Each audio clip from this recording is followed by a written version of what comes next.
excited.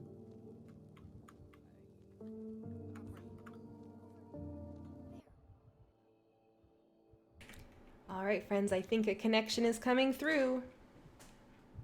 Oh shit. Dun dun dun.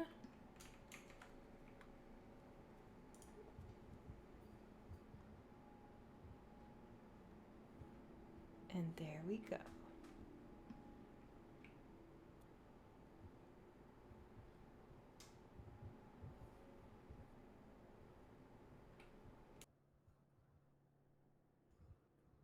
Wait, the countdown's still going, right? No, it's already started. We are live. Whoa. Oh shit. Okay. We're live already. All right. Hey guys, welcome to the Red Acre Neighborhood Watch. We're back here for episode 5, and this is going to be a really special episode because we are now showcasing the game after launch. So we've got our hosts here, Leia, Zayden, and we've got a special guest host today. Go ahead and introduce yourself. Hi, I'm Astro. I host The Dreaming Prophet, which is a newer Blackout Club show, so that's where you can find me. And I'm here to hang out and have a fun time speculating. All right, excellent. I'm so happy to have Astro here today. Help talk with us.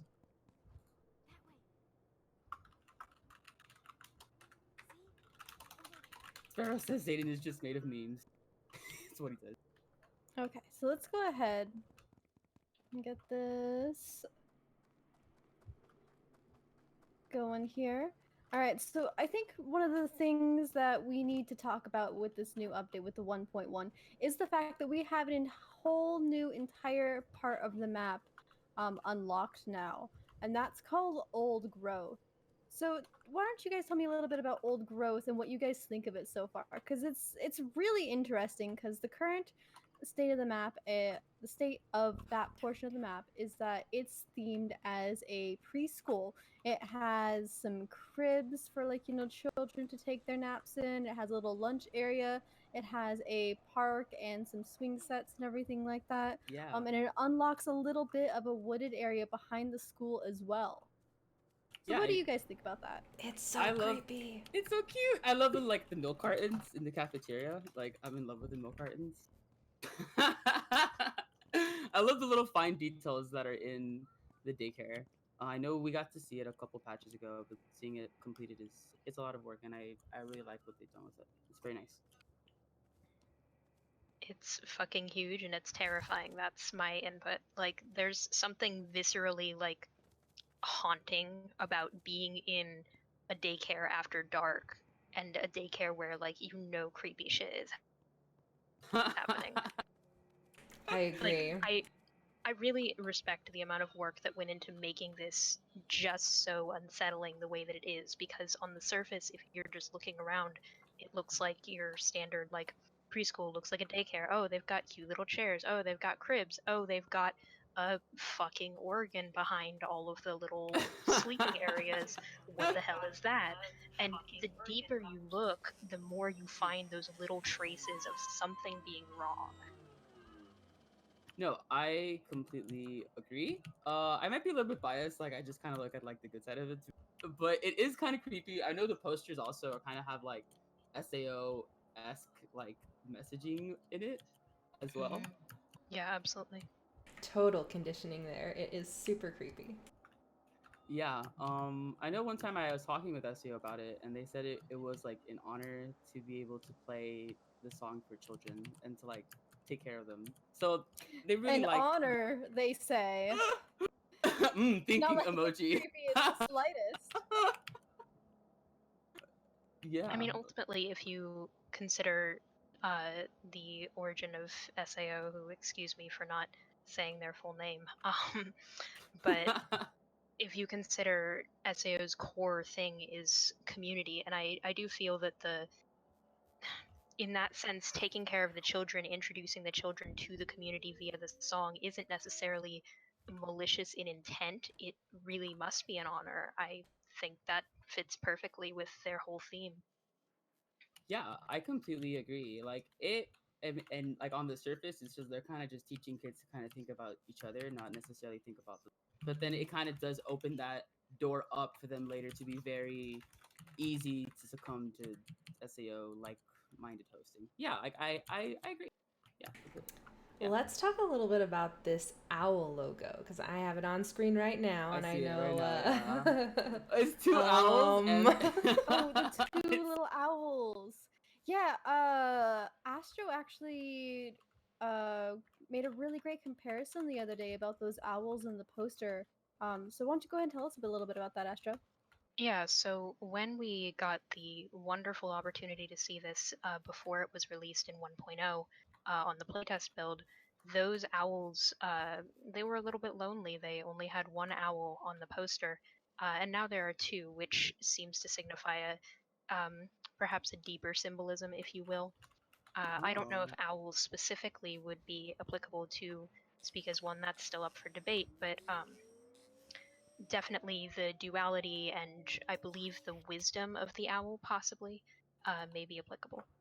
Yeah, I agree. The owl might have some thematic concepts that could totally fit with SAO's identity. I know some people in chat are calling it the Duolingo owl, and that's hilarious. I love it. We made so many jokes in my friend's chat when this released about how this was like the ultimate form of the Duolingo owl, and this is where the Duolingo Oh, owl good finally lord. kills you for not doing your Russian lessons. Oh God. God, it's terrifying. But you Everyone will speak as one, but in a different language. you feel your sins crawling down your We're gonna be back. speaking Like as one across different languages. You're saying it in Spanish, you're saying it in English. Perfect. I would prefer not to. I would uninstall my app. Can we uninstall Redacre? Is that a no, thing? nope, no can do. Why did you have Oh. it installed in the first place? Why did you have technology in Redacre? Do you have something to confess? Oh Oh, shit! snap. Oh Oh God! fuck! This is going off script. Pocket sand. I'm out. So speaking of creep, what do you guys think about this awesome, I mean, terrifying basement below the daycare? Oh, I absolutely love it. I love the fact that like the doors are hidden in the brick walls of the actual basement itself. Like it's just I don't know, it just has that extra layer of like kind of creepy to it for me because they're very intentionally doing everything that they can to hide uh all of this weird shit from the plebeians of the world. And I don't know if we can call children plebeians, but you know, I guess I just did that. And oh no. I'm here. If I I have no may, idea. But like I know we in already had a little bit of a hint of that when uh all of the vent covers down in the actual houses are covered with like, you know, the chorus utility information and all that jazz. But like to see them actually hiding the doors down into the maze in secret walls and stuff just Yeah. really drives that home. Absolutely. From a mechanical standpoint, I don't like how there's only one door. Oh. Like, there's not But enough hey, doors. guys, we Wait, have a what? guest here. Oh no, that's the shape. We have a We have- stalker guest here. Wait, ping him. I'll be right there. Neum! Oh, if he I, stabbed me! Whoa, hold on Ouch. now. I'm just trying to be friendly because we've got a fifth guest here. What the special fifth guest member? I got a little bit too excited about saying hi to our fifth guest. All right, let's see if I won't die. if But I may anyway, take back a to our moment proper. here, Yes. on the summary for the area when you first go into it, they mention Eldridge Lane is home to an award-winning comprehensive daycare program designed to cater to Red Acre's unique cultural balance. So they've had like it's unclear what those awards came from, if they were issued by Chorus, if they were issued by Red Acre's local government, or from people outside, but it's clear that they had someone they needed to hide that from, and they did it extremely thoroughly, which is probably the only reason they've gotten away with it for this long. It's my understanding that the doors are locked. Oh, Stalker, get behind you, Archer. Oh, but you're Yep, safe. I know he's there. Okay, cool. I got him. Oh no! Oh. He has a flashbang in his right hand. There it goes. But no, you've got a great point there, Astro, especially with the Opening the door. who the hell is actually issuing out all of these awards that it's apparently winning. I mean, I think it would be freaking hilarious if it was actual chorus given awards given to their chorus driven facilities. That would be I on mean, brand. ultimately, like That would- Redacre kind of is reminiscent of your old like steel mill towns where the company owns everything, owns all of their workers' lives essentially. So it would not be off-brand at all for that to happen. She's here. Yep, Tried to interrupt he's it. right there I behind got you. him. He has the flashbang in your hand again. Honestly, what a delight it is to have the fifth guest crash our show. Guess crashed the show. I put him down, but he's flashbang. Mm-hmm. See him. I got him on me. Some really important bits to know about the new area as well. That we probably should have mentioned in the beginning, but we're going to mention it now. The new growth. In order to unlock this area, it is a higher level area, so you have to be level 12 in order to gain access to the school and the surrounding woods. This will definitely extend the map out quite a lot. Like it's literally, I don't know if Leia has gotten a good shot of the lower bits from the cliff and then turn around to old growth, but it is easily the size of lower and middle or lower and upper Hoadley combined. Like it's just Yeah. massive. And once you Big hit area's level massive. 12, yeah, once you hit level 12 and you start having to go hunt bonus evidence in this area, it is going to be awful. Like I'm sorry. Like it is a trip going up and down that hill and looking for all this bonus evidence here. I mean, it's fun. Definitely fun. Yeah, it definitely But- adds a lot of distance but- to walk and more ground to cover. It really makes those perks that you can get, the minor powers, like the lockpick perks and the energy bar perks, that much more powerful, I think. Which is kind of really great, because especially some of the perks like the lockpick one, I always felt like was a little not as useful as the other perks. Like there wasn't a good reason to take it until, we got old growth and the fact that all of the doors and windows are locked. Yeah. Yeah. There is actually only one door you have to open to get in the maze, actually. Well, This- that's assuming you can navigate with two identical wings. You have to pick the right one.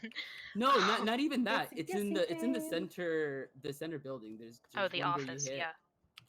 Yeah, and then you just kind of walk down into it's like in the back room, kind of That's like true. behind the. But that's not Or- counting when your other half of your mission is in like another part of the nursery. No, and I'm then not you gotta- saying that it's not long distance. I'm just saying like there's a fast way to get into the maze. Mhm. Yeah, like a shortcut. Definitely. And then if you really want to break your ankles a little bit, there is the little pathway, the broken ramp, near one I of love the that way. Yeah, the broken ramp, which is by a really neat little campsite over here. This broken ramp, you could just drop on down, and you'll end up directly in Dream Therapy. And then you'll have like a nice little scenic view of all the trees around here, a campsite, and this hut, which is my favorite thing to have ever seen. I love it. I But yeah, agree. I love the scenery. One of my favorite things is the actual detail on the tree that's by the campsite. Oh, I'm yeah. actually in love with that one tree that has that firework. One time SEO I came Mhm. and they were like, "Are you exploring or whatever?" Because we had broken out of the map, and I was like, "Oh my god, SEO's here! I'm in so much trouble." And my first thought was like, "Look at that tree! It's so beautiful! Like it's such a nice tree." And we all opted You on tried it. to Yeah, I was like, tried to "Look at the tree! distract- Look at it's so good! Like, isn't that this nice detail? Like, wow." You try to distract the voice that looks through your own eyes Yeah. when you're breaking out of the map with a tree. Yeah, my first thought was, look at the tree, it's so pretty. To I piggyback know we're off- not supposed. I know we're not supposed to have individuality, but tell me your opinions on this tree. Do you like this tree? What's your individual opinion on this tree? to Good piggyback job. what Archer was saying with the minor powers being more useful, I also feel that personally, the old growth area edition Stalker's there. allows more people to be useful with the powers that they've picked. Like, there have been times when you could have like one person do the whole mission and everything would be just done, but with this much area to cover, you really do need like someone with nutritionist, you need someone with a lockpick power, et cetera, et cetera. And so everyone can spread out, cover more ground, do more things together. Really emphasizes the co-op aspect of the game. I Yeah, agree. I agree with Yeah, that as well. because if one person, like, if you have like a static group, you guys can kind of arrange your skills to kind of benefit each other. Like, oh, I'll take the lockpick, blah blah blah, or I'll take an extra gun. Mhm. Yeah, I agree. And then if you stay with your friends, you also benefit the most from the aura, the friendship aura as well. Stalker is above us, somewhere up in this one. Probably No, below they're us. below us. Let's Probably destroy below. him. The photo was taken. He's right here. I found him. Got him. Destroy him. No, I wait, no. accident- That's not how the line goes. Finish him. I found him. I don't hear any finishing noises down there. Oh, I can't finish. Oh, I see. Shape's pinged him. behind me. I had a candy bar in my right hand, but not enough frames. I'm gonna take What have you done? it. But so yeah, I really appreciate Old Grove and I appreciate all the finer details that were put into it, and like Mhm. how they kind of really emphasized bringing out Speakus One, and they're kind of showing how far their arm goes inside Red Acre and how much Oh, exact hold they have definitely. inside of it. So I really like how they kind of kept it. Feels very cohesive with the rest of the world. So Yeah. Oh, I really yeah. like it. Absolutely. Another thing that's really interesting that brings out more of the cohesiveness is the fact that in various parts of Old Growth, especially in the attic portion of one of the wings and behind the wall in another one, um, there are these tiny, like, baby organs, basically, that instrument. distributes, yeah, that distributes the song through the school. Um, Yeah. which again adds another layer of creepy because in the attic and behind those walls, sunshine, you can actually see the pipes where it goes into the walls to filter the music out into the actual classrooms. Yeah. Oh, I see the soccer. He's in the middle of the room. Actually, right there. Oh no! Wild and free. Shapes by me. He's right behind you there. Right below. This is a very interesting game already. Dun dun dun dun dun dun dun dun dun. I don't even know where the shape is. It's not showing up anywhere. Oh yeah, thanks. That's true. Good idea. Oh. Oh, I Heck wonder yeah. if he's stuck actually. Yeah, it does look like he might be. Huh, that's unfortunate. That is an Uh, unfortunate thing for that stalker. Yeah, Mhm. to be stuck. There is a With- candy bar and a flashbang in the chest. Neat.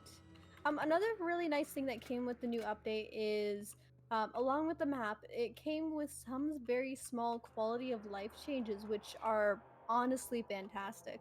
At the end of a successful mission where you have earned a journal entry, you will now get a little notification on the ending screen telling you that you've got a new journal entry, which is a huge help to see if you've got anything new. I agree. Yeah, I think right now though isn't it bug because I'm getting it and I already have a journal entry. Yeah, Not I think sure. there is a minor bug at the moment where it's showing up for everybody. But I think it also, especially for works for newbies. newbies. Okay. Perfect. Hmm. Yeah, it's great for newbies, especially with the fact that like some newbies did not know. Oh no! Oh no! Illegal shape leaps. Legal shape leads. Oh no. That's Oh Oh, you're no. fucking kidding. Alright, I'm heading topside. Yeah. Anyway, you were saying about how new players may not know they had journals. Yep, they may not know that they've had Yeah. journals or that journals were even a thing because before it was a little bit very subtle how they notified you that you had new journals, and that was with the laptop glowing softly in the Yes. clubhouse, which was very easy to miss. Like I know I've missed that like a ton of times. I agree. Yeah, it was pretty easy to miss. So I really like the new system as well. That with the journal entries. Sorry, I'm trying to Mhm. deal with this right now. There's like a lot of sleepers down here. Archer, you're like running everywhere, and I'm like grabbing everybody that's trying to. Got You know him, what? guys. Got him. Oh, Leia did it! Yeah. Leia, you were so quiet the whole time. What the? All right, let's go. Let's bounce. Oh my god. Yay! Okay, God. that was a sweat. delight. All Let's those run sleepers. wild and free for the ending screen. Shapes off to my right. Let's see. And I think that is pretty much it for any quality of life changes that we have seen since 1.0. Do you guys know of any extra things that they've added in so far? I don't know if this counts as a 1.0 thing, but the muffle that happens on voice chat when you have dreams is like Oh yeah. choice. Oh, it's delicious. Yes. Oh, it's wonderful. Which for any players listening in who are new, there used to be a thing before when you were listening to your successful mission, the public dreams, where it would. Oh no! Like Oh, right. poor Zayden. Yeah. Where it would not mute your other players. So if you've got like other players and then they start immediately talking after they wake up from their own dream, it will basically drown out the dream that you're currently listening to. But they fixed that, so now Huh? it will now mute, not quite mute, but it will severely reduce down the mic level of everyone else's, well, volume or voice volume so that you can actually listen to your dream. It's great. Yeah. Yeah, it's a For great feature for sure. Because like before, we'd have to be like everyone shh shh shh, shh and then Yeah. have missed something before the dream happened. So it I like felt that feature. very bad to shush new players just Mhm. because they didn't know, but now we don't have to feel guilty about that. We're all good. Exactly. Yeah, I appreciate that. I know something else that they added are subtitles. Bam, bam, bam, bam, bam, bam. Like I'm so excited for Oh, subtitles. yeah, the subtitles are freaking fantastic. I am so excited about these. And these were just like introduced like yesterday, right? So it didn't quite come with the new update, but it's on the heels of it and it's pretty great because all of the public dreams, they um are currently not subtitled at all. They're just the dreams, they're there for you to listen to, and if you miss something, you've only got that one time to actually listen to it. And then you have to reach out to the community for recordings of the dream or for transcripts. But now we've got entire transcripts that come with these dreams, and that's great. So far, we've had one dream from the eighth god, Unknown um, hunter voice. unknown hunter voice, about him talking about like oh, what was the exact wording? Monster. Have it. Yeah. Put up. So like I'm trying to look it up now at this point. Is I have a monsters screenshot. battling to determine whose rubber suit looks the least ridiculous?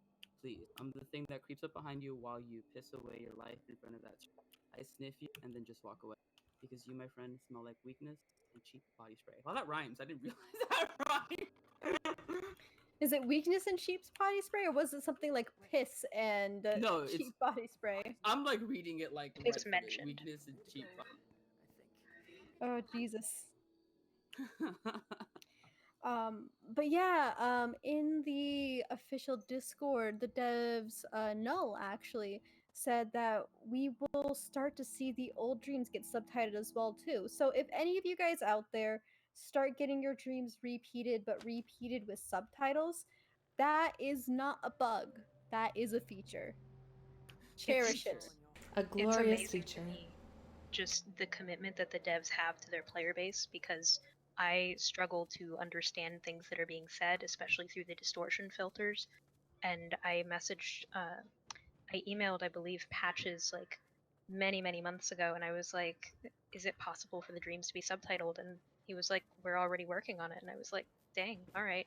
But with a game Mhm. small, like, or not, well, it's large in scope, but it's a small team, and it feels really nice to know that they're looking out for us. Definitely. It's making that game that much more accessible for people who have issues like that. And the fact that they're considering this, the fact that they're actually implementing that means so much for how much they care for the community. And it's wonderful. It's absolutely great. Yeah, and it seems like chat agrees with subtitles too. I absolutely love the subtitles as well because I Oh also yeah. sometimes like, what did she say? Like that sounds so weird. The distortion, Right? it makes it very hard. Like I like the effects, but at the same time, I want to be like, if I could replay it, I guess I wouldn't mind. But I know that's not Hmm. Oh yeah, the person same. was recording it. Definitely. I And then Noel doesn't have to deal with us talking anymore about, like, ah, yes, the god said but flower. No, it was not but flower. It was but however.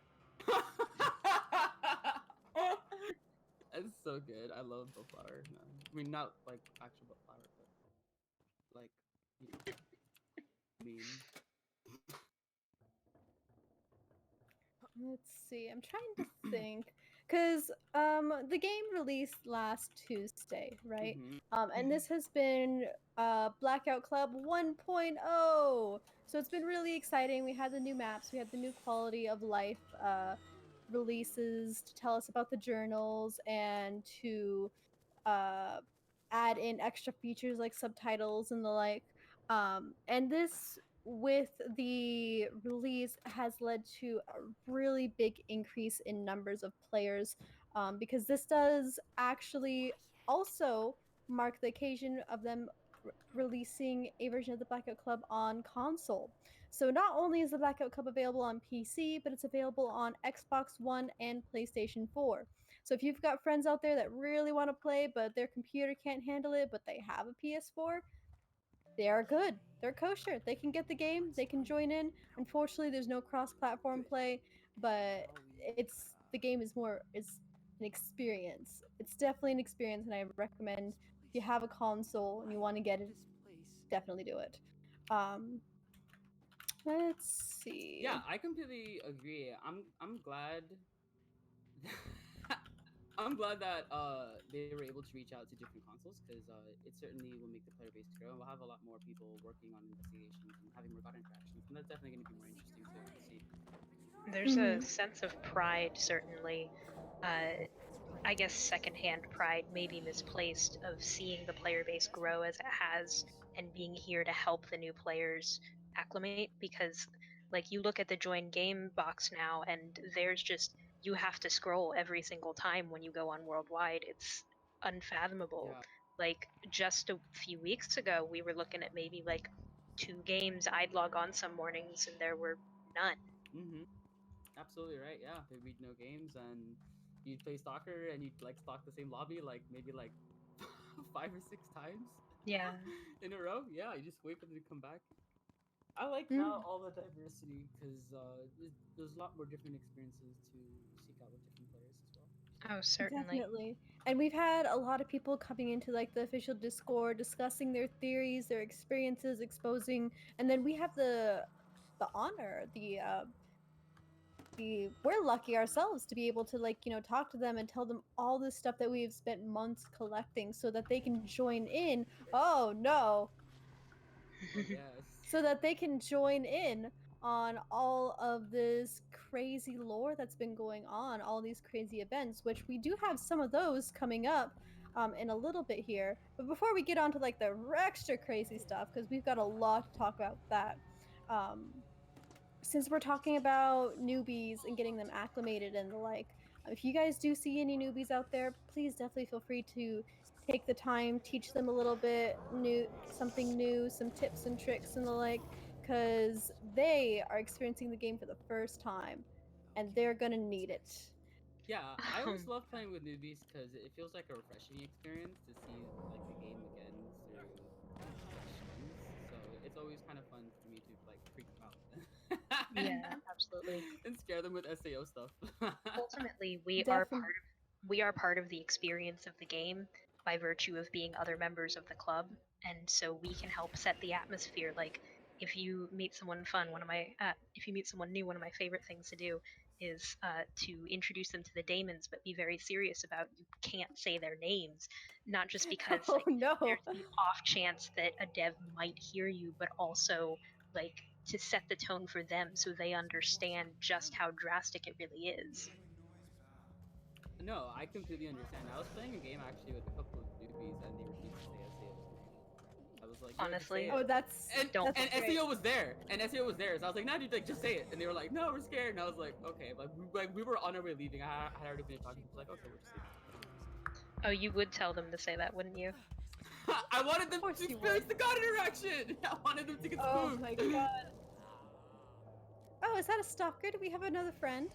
Oh, We do. friend? Where's the friend?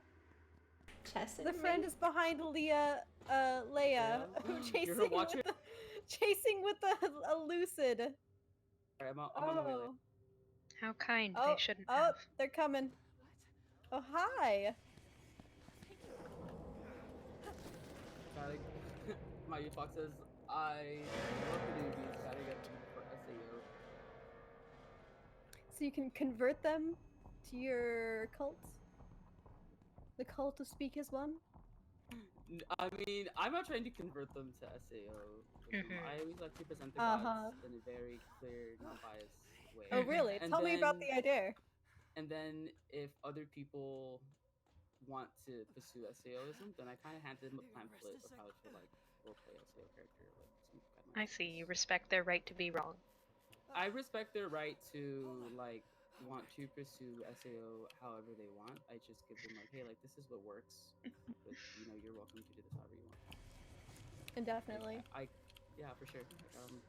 Like I don't really restrict people's choice. You know, that's just like in character.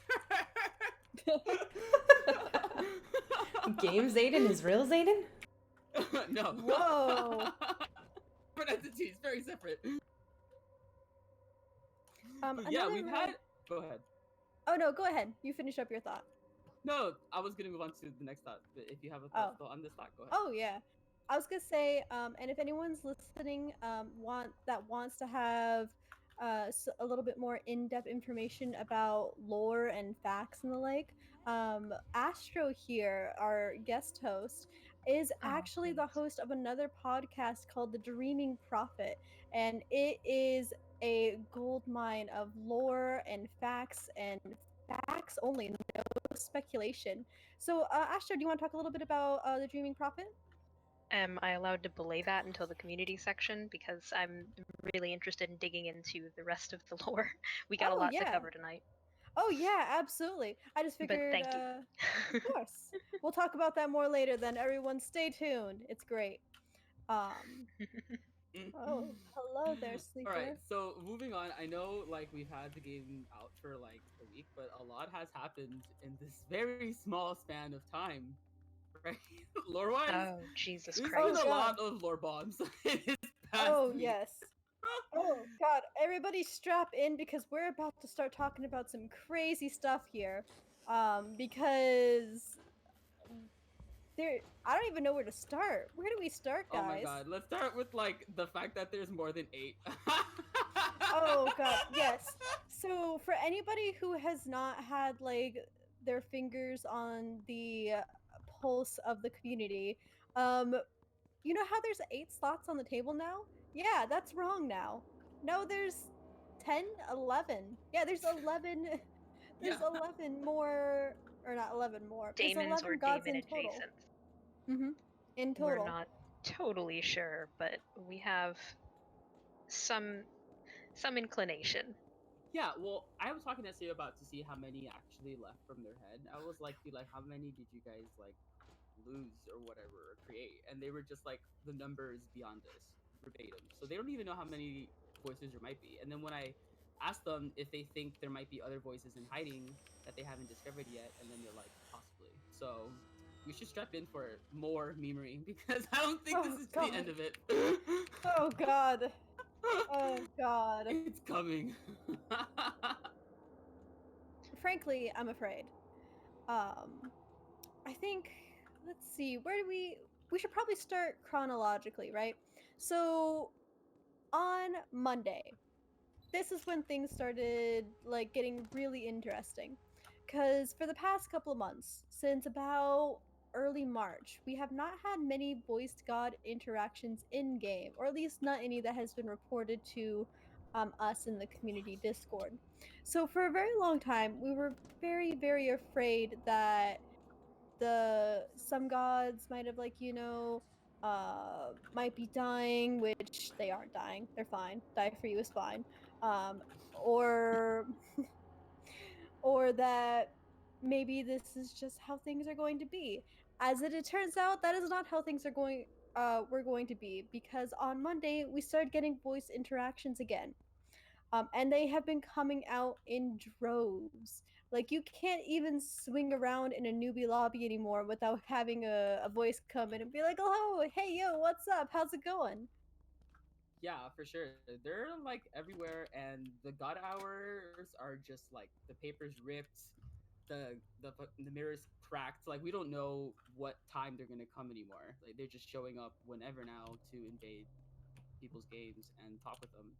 So that's exciting too, because it kind of recreated the oh my god, let me get on because something might happen or whatever feeling, and that was Mhm. really pretty cool. Absolutely. Yeah, Definitely. it's there's a sense of like a dependence almost that you have to depend on chance, and I feel that may be intentional, uh, because they've our developers have gone to the trouble of creating this elaborate ritual system and adhering to it so strongly, emphasizing it so much.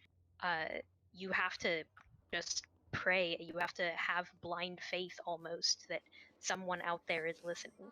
Yeah, I absolutely Mhm. agree. Yeah, it's almost like nothing might happen, but as long as you hold on to your faith, then something will happen. More, it has a lot of ties to conventional religion. I completely agree. Yeah, Mhm. in the sense that you have to really hope and just keep your faith strong, and then eventually, when something happens, you're gonna be like, oh my god, it actually happened after held up for so long. Mhm. Yeah, I agree. Yeah. When the gun counter started back up on Monday, a lot of them has been with big streamers and newbies, which is really interesting because that means when something new happens, it gets out there really quickly, and then we start getting an influx of new players. On Monday, I believe our first gods that we saw come out were my personal favorite, Murder God and Die for You. TMC too, right? Wasn't it? Oh no, no, no. I think it was the second No, day. not on the first day. No, no, yeah, The you're right. next day was The Measure Cuts, and who was it?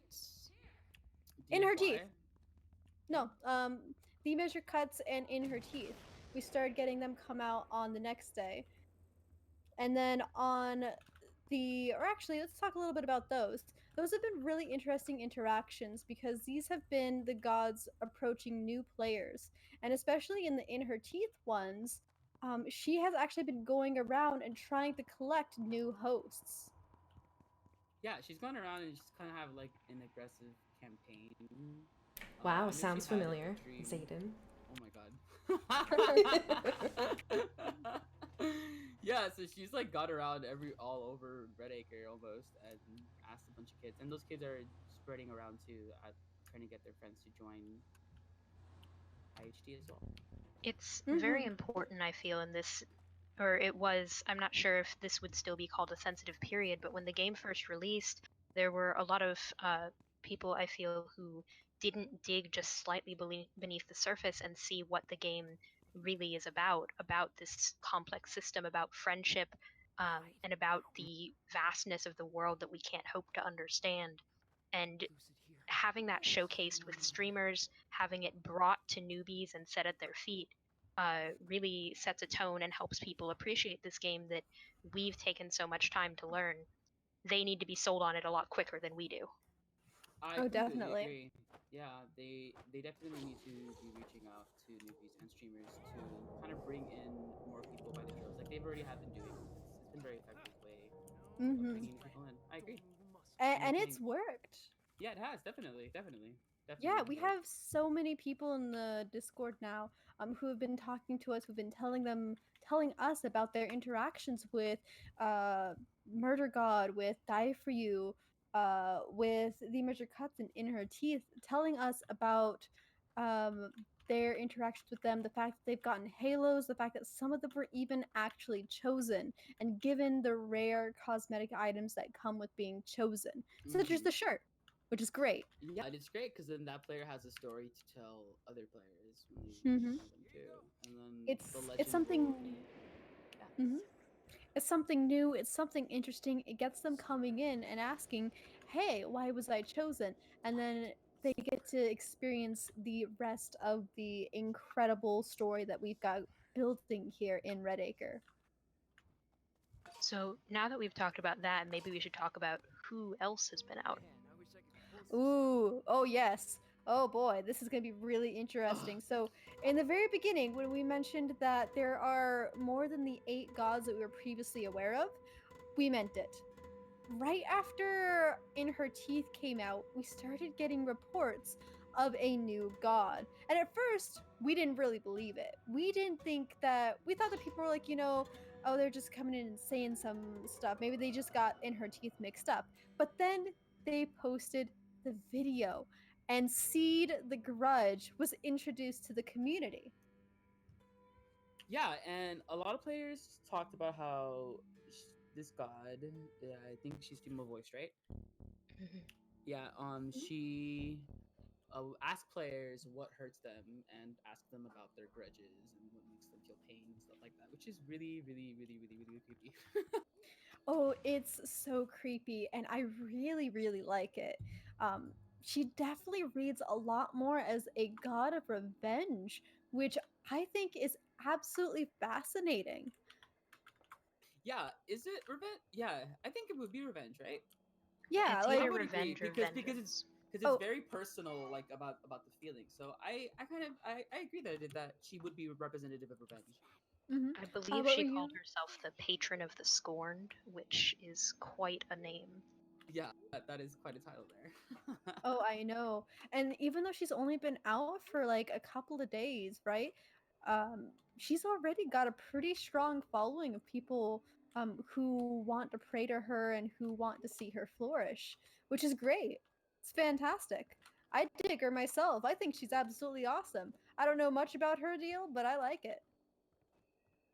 It's Yeah, very, very human to look at someone offering you, especially in a situation like the fiction of Redacre, uh, to look at someone offering you some kind of reprieve from your troubles, from your everything that hurts you. And it takes a lot of strength and a lot of discipline to look at that and say no. I I agree. def Yeah, I agree as well. Um, with See the Grudge, I am really, really, really excited to see what she does and what she brings to the story because, like I said, we've only known about her for a couple of days now. We know her basic concept at this point, and we know she's already starting to inspire faith in some players. And we do know how we could pray to her. She's not on the actual prayer list when you go to the mirror to send out a light of rebellion.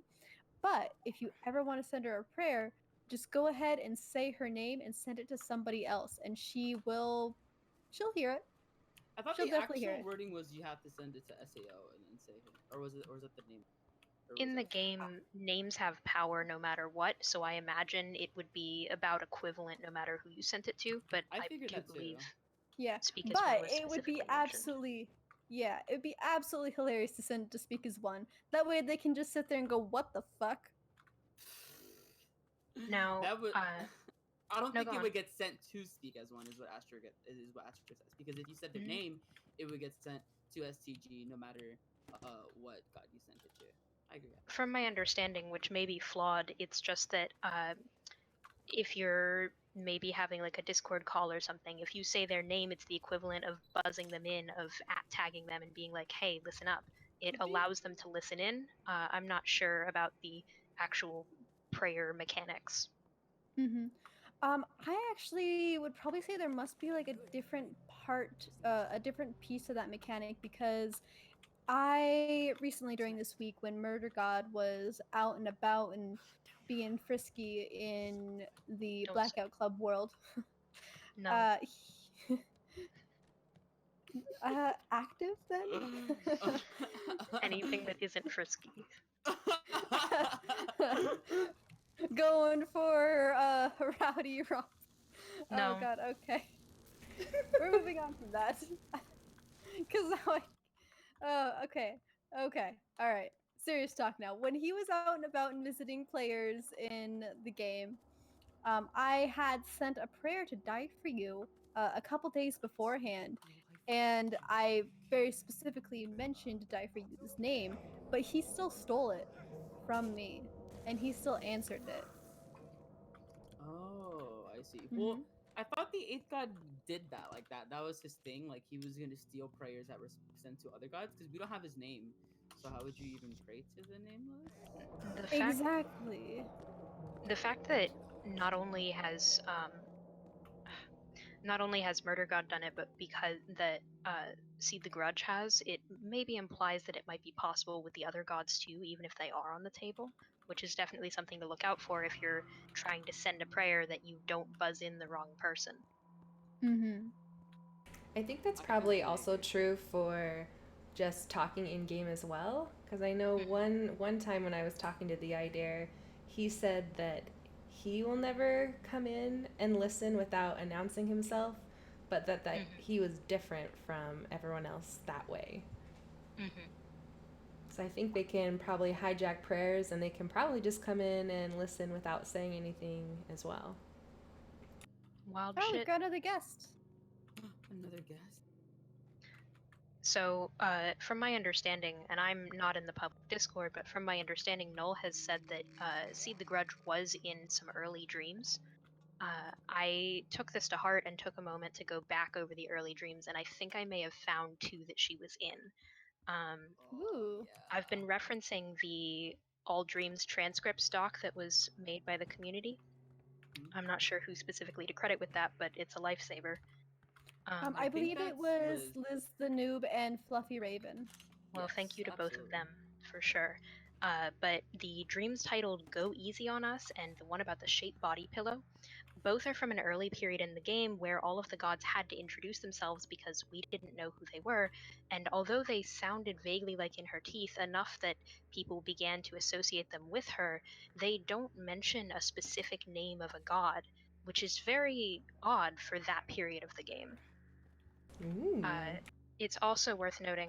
Let me see if I can pull it up without getting fucking Hmm. shaped.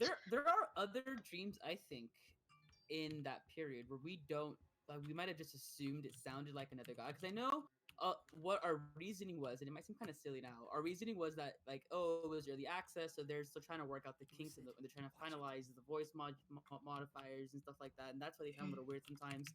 But it might have just been that that was never the case. It might be. In the Go Easy on Us prayer, just because I wanted to highlight that, the voice that speaks says, Darling player name, I will be good, I will be kind. The others, they may not be as generous, which definitely mirrors Seed the Grudge's attitude towards players. She's trying to, if you'll excuse the wording, market herself as someone who really does care. She's trying to appeal to their emotions and their hurt, where the other gods have been a little bit less gentle with us. I agree. Yeah. Ooh, SEO has that always said is that a they. really good point. Yeah, I agree. SEO has always said stuff like that they kind of decide when to be firm and when to be like that they definitely sometimes lean more on the meaner side. I would probably Mhm. say. So compared to other gods, absolutely, yeah. And I A choose to speak. little, you say. Oh, a little. Well, just a teeny tiny little bit. A teeny tiny. A little, a little. Does the forcible possession really count? No, not really. Yeah. Yeah, I'm not talking points on that one. Suddenly, Sarah, Zayden goes quiet. Did we capture? Did we capture our guest? And see. oh Oh no, yeah, yeah. I've just been wiggling at them. I'm not gonna lie, I'm not even chasing them. I'm just wiggling at them. Wiggle, I'm wiggle. sorry. I think it's nice. I'm saying hello. Sparrow makes a good point in the chat that this game was being sneaky before we even knew that it was being sneaky. And you know what?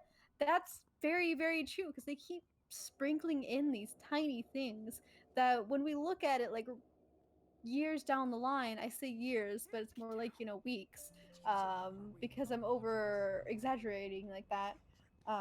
When we look at it weeks down the line, it just blows our mind because they're planning this stuff and they're planning it so far ahead in advance.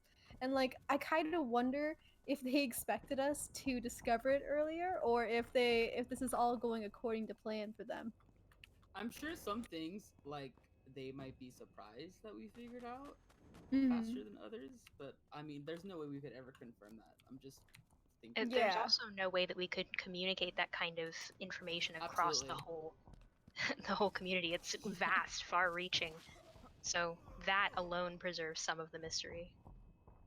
Absolutely. Like, there's And always interactions that could be happening that we don't know about because people don't have access to Discord, or they're not on the subreddit, or they don't tweet it out or anything like that. And they're not on Twitch, they don't record it, etc. Yeah. exactly. Because, like, I think with gods that have been around for a while and only now we realized it was them, I think we had the same thing with the prayers with the murder god, with one of the early dreams being a response from him, and we all thought it was what, die for you or something like that. Probably. But no, it was, or no, I think it was like the I dare, something funky like that. The I can't backwards talkie remember. god? No. It was one of the very first prayers that we would hear in the dream sequences. I don't know. But what I do know is that players do think that the backwards talkie god is the. Oh, wow. Pretty good. Go, run away. Right, I saved her. Okay, anyway, that the backwards talkie god is suspected to be TAD, but I wonder if that's even the case anymore. We never had it. We didn't have any. You TAD know players what? report it. That's a good point because I don't think the backwards talking god has actually said to us who they are, has they? They have actually. There's an earlier dream where they asked a player challenged them to say their names and said, "I dare you," and Run, the I Leia! dare said in backwards speak, "Yes, good, say my name. I dare you." Oh no! Change quick. We should bounce out real quick. See who goes after next. All right. I'll grab them. Mm-hmm. I'm running wild and free through the woods. Shape's absolutely gonna smack me in a second here. Oh no, great. All right, there's one. Actually, stay here for a second. Yeet. Oh, Thank you. never mind. All right, it's safe to Okay. come back. Satan, run! Run, you fool! Fly, you fools! I miss Gandalf. I do too. Wait, he's not dead. I never finished it. That's the first movie. I'm just kidding. Wow, tag your Lord of the Rings spoilers. Oh no, spoilers! No, we gotta tag this to this video as spoilers now for the Lord of the Rings. Oh shit! So, what about the other god that's been out and about? Oh, Ooh, yes, the yeah. next one. Yeah, the next one that we actually had come out, which blew our mind even further, was we don't actually know her name. All we know is that she comes in and it's a female voice. It's very, very soft, very sweet, in my opinion. But she comes in and she begs for help. She tells us that she does not know her name and she does not know her symbol, and that somebody stole both of them from her, and that she needs help to be rebuilt. And she wants us to tell the I dare that she is still there and to tell him who hurt her. Trap. Trap. It's a trap. It's a trap. I know it's a trap. It's a total trap. Yeah. Uh, I think it's a trap. It sounds really suspicious. It's like just like the way TAD started too. It's like I broke it and I don't know and I have amnesia. Blah blah blah blah. Blah. And then I know someone else had said that they got a dream from her and they said something like find my fragments or something. Right? did she actually tell somebody to find her fragments? Like she actually has name fragments Yeah. out there? And the volume was so low that I remember NoSpeak had said that they would revisit it and fix it for the public dream that is revealed. It is. Oh. It is entirely possible that if it sounds like a trap that may have been intentional, ultimately this game asks us to Consider what's a real and what's variety of false. Yeah.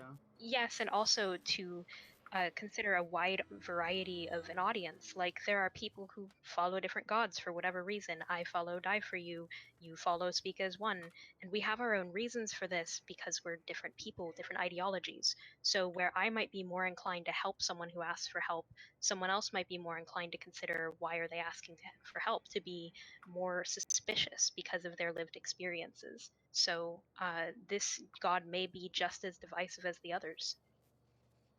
I agree. Yeah, we don't really know what this god is or what they represent. They haven't been very open about what they do, certainly. Mm-hmm. I do actually kind of wonder if they would have name fragments because I had a personal interaction with the Idare a couple of weeks ago, right? And one of the topics that I discussed with him was what's his version of Speaks as One's Watchers. Because if you're not familiar with the Watchers, Watchers are basically dead people. They're old Speak as One hosts that are utilized by Speak as One to. Oh no! God damn, I have been shaped in every mission Damn we've it! had so far. I threw the flashbang. I don't know why I didn't connect. I think I was like Ah, a frame off. That sucks. It's okay. I that's haven't said okay. enough to bring him up. But with my conversation with the Idare, um, asking him about his version of the Watchers, he stated that his name fragments are his version of Speaks as One's Watchers. They're not exactly Mhm. the same in the slightest. Um, and he cannot have the same thing that Speak as One has with the Watcher's mechanics, but conversely, Speak as One cannot make name fragments like he can. In fact, name fragments are supposed to be a very specific thing to the Idare. Good. So I do actually kind of wonder whether or not she can actually make name fragments and if that is something we're going to be able to find. Yeah, because it's supposed to be something Makes that's me unique. go, Stalkers behind us, Archer. Oh, How kind of them. I love my free photography. but did they get your good angle? That's the is probably something that should be waited to be discussed, if only just to limit confusion for new players. We have so many new players right now, and explaining the name fragments that the Idare has is difficult enough as it is. We should maybe avoid confusing them. Mm-hmm. I agree, and it's really strange in this current aspect that she's saying to find two fragments. But yeah, well, like I said, like it's supposed to be something only. Well, I don't know. SEO said it was something new, and it's something that they've never seen before. So in many ways, it doesn't necessarily mean that they know it that only TID would do it. So it could be Yeah. very possible that other people could have this ability we haven't seen it. Because from what my understanding is, the world was working one way, and then something like shook it up. So I feel like a lot of the rules that we had in EA or whatever might start to get broken, and that is gonna really shake our perception of what's happening in Red Acre for sure. Entirely possible. Mm-hmm. Definitely. Um, let's see. I know popular theories that we've had about the new nameless god, which until we find her name, that's been our community nickname for her. There has been a couple of theories as to who she is and what her symbol is, because she has stated to people that we need to both find her name and her symbol somewhere around town. There has been a couple of theories, and again, these are theories. They have not been confirmed by the god itself, because this is like a couple days old, right? And a couple days is a very, very short period of time in the Mm-hmm. realm of lore, answers, and talking to the gods. Compared to how the information, how slow the information was being fed to us, like it was like we were like the little drippy cups that hamsters have in their cage. It was like that. Like that was the the lore was like a drip, and we would all go and like drink the lore water basically. Mm-hmm. Definitely. Um, but some of the current theories that there has been about this new voice and her symbol, has been that she might be one of the missing voices, like Chase the Sun. And there's also a symbol, a broken one in 922 Hoadley, where if you go into one of the top bedrooms, there is a potter's wheel and a sculpture sitting on a bench Mhm. that's currently like shattered and it's in fragments. And it's in one of the journals that you can find in game. It's heavily implied that that belongs to Ryan Colm, or is it Colm Ryan? No, Ryan. Ryan Colm. No, you're right. Yeah. Yeah. Either When way, we call him Colm. Um, but go on, Zaid. when we did the episode where we went to investigate all the houses and we like picked and we took the story from each house and we painted it out for everyone that was watching the podcast at the time. I had a conversation before then when where we had asked SAO about that symbol that was and they also had just it was just I think the stalker just hit my trap. That it was a long lost voice as well. Um, but I asked them very recently about it again, and I was like, "Hey, like maybe that's your symbol. It's broken and it's in that Ryan Colm house." And SEO was just like, "We have reports of the damages, yes." And that was really it. I'm not too sure if that is a symbol, but SEO doesn't Mm-hmm. seem to have any interest in it. They were just like, "I don't know, dude. We've had reports of that broken symbol, but we don't know, basically." So Yeah. we'll definitely So see where this develops. yeah, we have no idea whether or not it's actually true Run. with any of these theories, and we have no idea if they will be true or if they're just us throwing around wild words. But that's what's currently going on in the community regarding her. And surprisingly enough, just like with Seed the Grudge, she is also getting a very strong following already from the community, which is very interesting and kind of actually very, very sweet. A lot of people have, Yeah. yeah, a lot of people have been really dedicated to helping her basically be rebuilt. It's really cute, actually. Very cute. Until it's a trap, and then it's not cute Until it's anymore. a trap. It's like we're like creating a voice, and it's gonna be like, haha, I'm actually evil the entire time. Plot twist. And then everyone's gonna be like, what the? Or this is just like a ploy, and she's gonna be like a god people will fall in love with, and then the storyline will kill her off for the eighth god or something. That's what I'm rolling my dice on. Mm-hmm. Because when I talked to SEO about the attack on the nameless god, they had said that it bodes ill. So even they were very freaked out about the whole incident that we were talking to. Mm-hmm.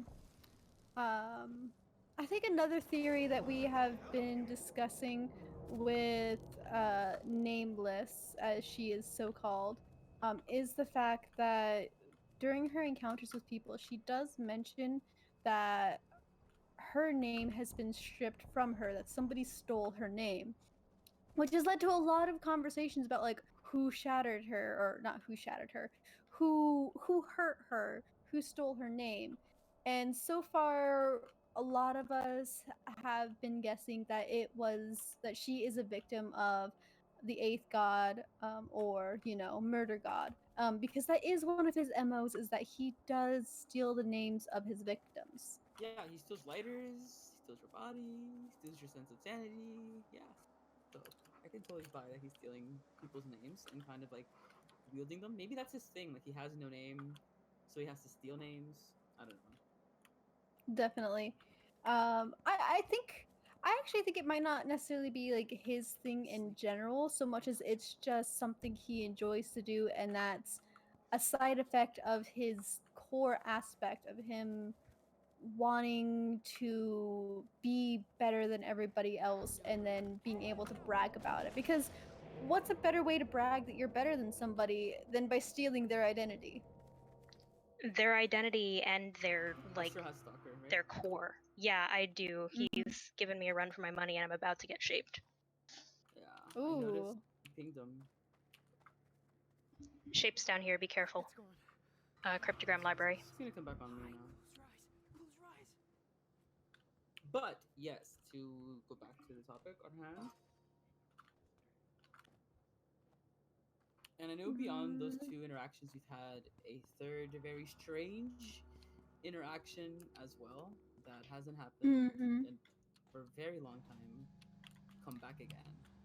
Very, very long time. And this Huh? one, in my opinion, is hands down one of the most baffling interactions that we've had come out. Um, because there's just a lot of information being thrown around about it, and there's just not a lot of answers for it. And this is the arrival of a voice that we have begun calling the adversary. Which for people who have not been around since beta, here's a little bit of a backstory to it.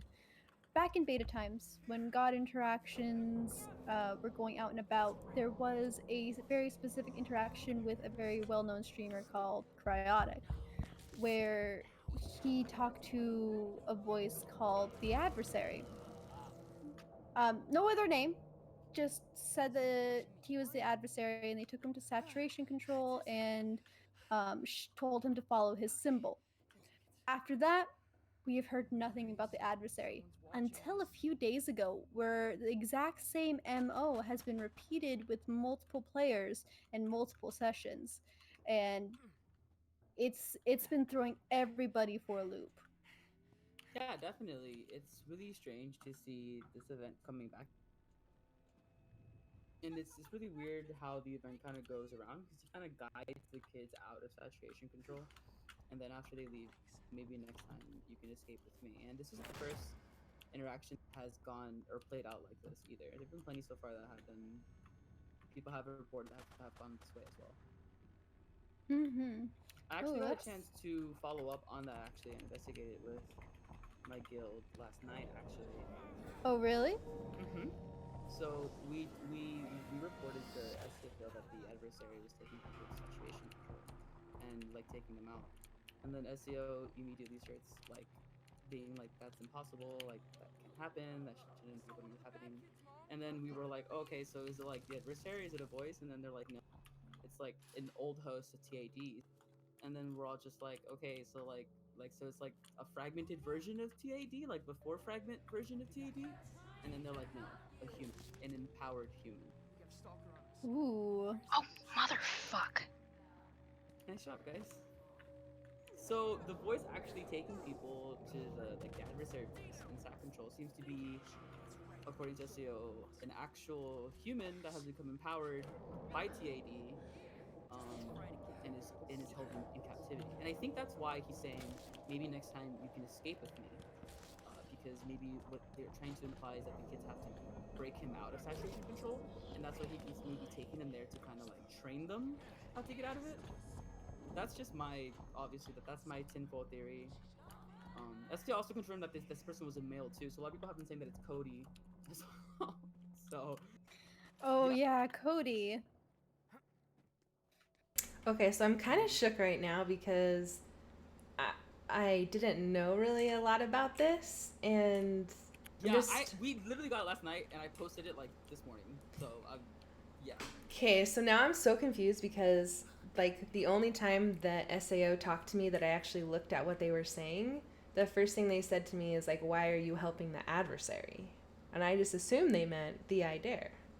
yeah. Well, that's what the adversary is. The adversary is the Adair, just an old host, and I feel like they're just like the names are used to mean the same thing. Oh, okay. Yeah, Mm-hmm. so it That's is a confusing. TAD host. He's just calling himself the adversary. But SEO refers to TAD as the adversary always. Mm-hmm.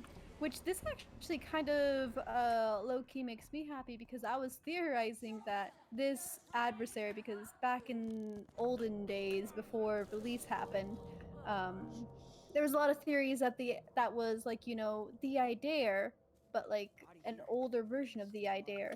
And then maybe due to creative differences or something like that, they just stopped using a voice for the Idare. We weren't entirely sure, but it was a thing that happened, so we considered it a little bit.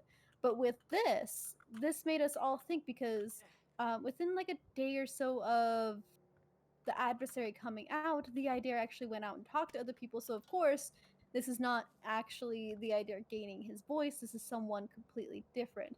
So I started theorizing, like, okay, so maybe it's an old version of the idea because Hmm. when a god changes their names, their old name doesn't cease to exist. It simply splits off into a completely different Yeah. voice.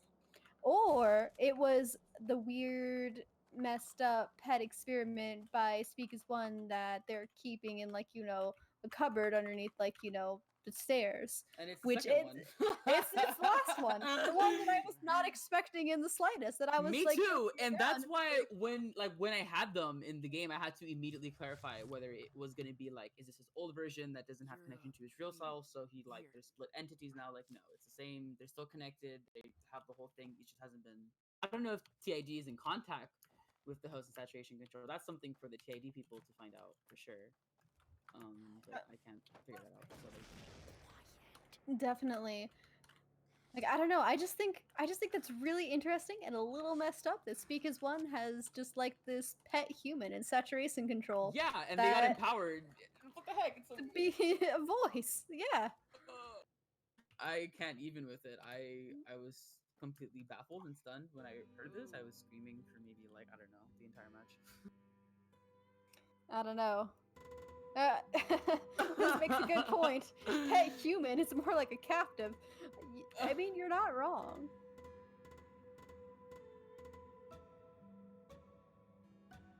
Look at all that bonus evidence. Beautiful. Guys, we're so good at this game. We're so good at this game. That's actually beautiful to look at. Man.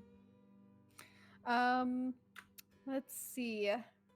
I think that's it for general information about the new gods and the release. What do you guys think? Do you guys think, because it's been like coming at us like punches to the face one after another. We have not had any time to rest with all this new information. Do you guys What do you guys think about like all of this all together? I thought I knew everything, or I thought I had a good understanding of the basis. Like I feel like if you ever take anatomy and physiology, like you learn how the body's supposed to work, and I feel like I knew that, and now like we're diseased, and I don't know what to do. I'm like, what's going on? I thought I knew everything. I thought I knew how everything worked, and then no, I don't know how anything works. I don't know anything at all. It was mentioned on the Everybody's Talking at Once podcast interview that Noel did that one of their team's goals is to try to keep everyone on their toes, sort of, to always try to stay one step ahead of the players. But there are a lot of players, and I believe you would probably be one of them, Zayden. I like to think I'm becoming one of them, that are starting to know too much, and the game is less scary. So they're trying to keep us guessing, and damn, are they doing it.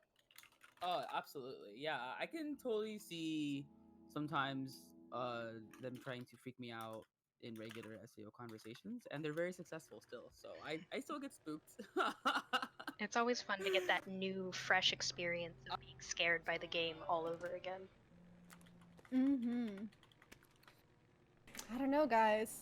I don't know. This has just been crazy. It's been a wild ride. It's been a delight. Like, this is the reason why I fell in love with the Blackout Club, and now it's just coming at us all at once, and I love it.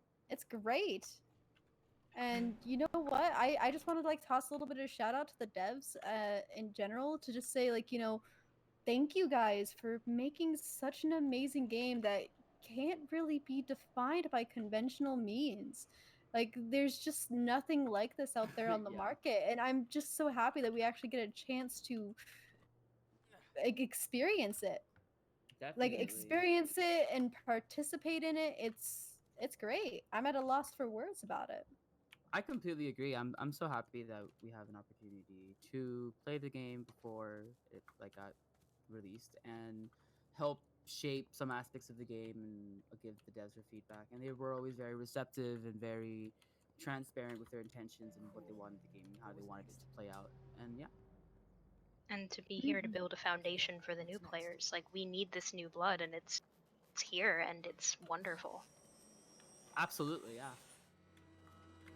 I have to say, I'm so happy that, for a while there, we were a little bit nervous and theorizing that maybe God interactions would be stopping or things like that. And I am so happy that it's been the opposite and they've just been crazy and overloading us and, you know, tapping out all of our senses. And like, isn't that just the Absolutely. best?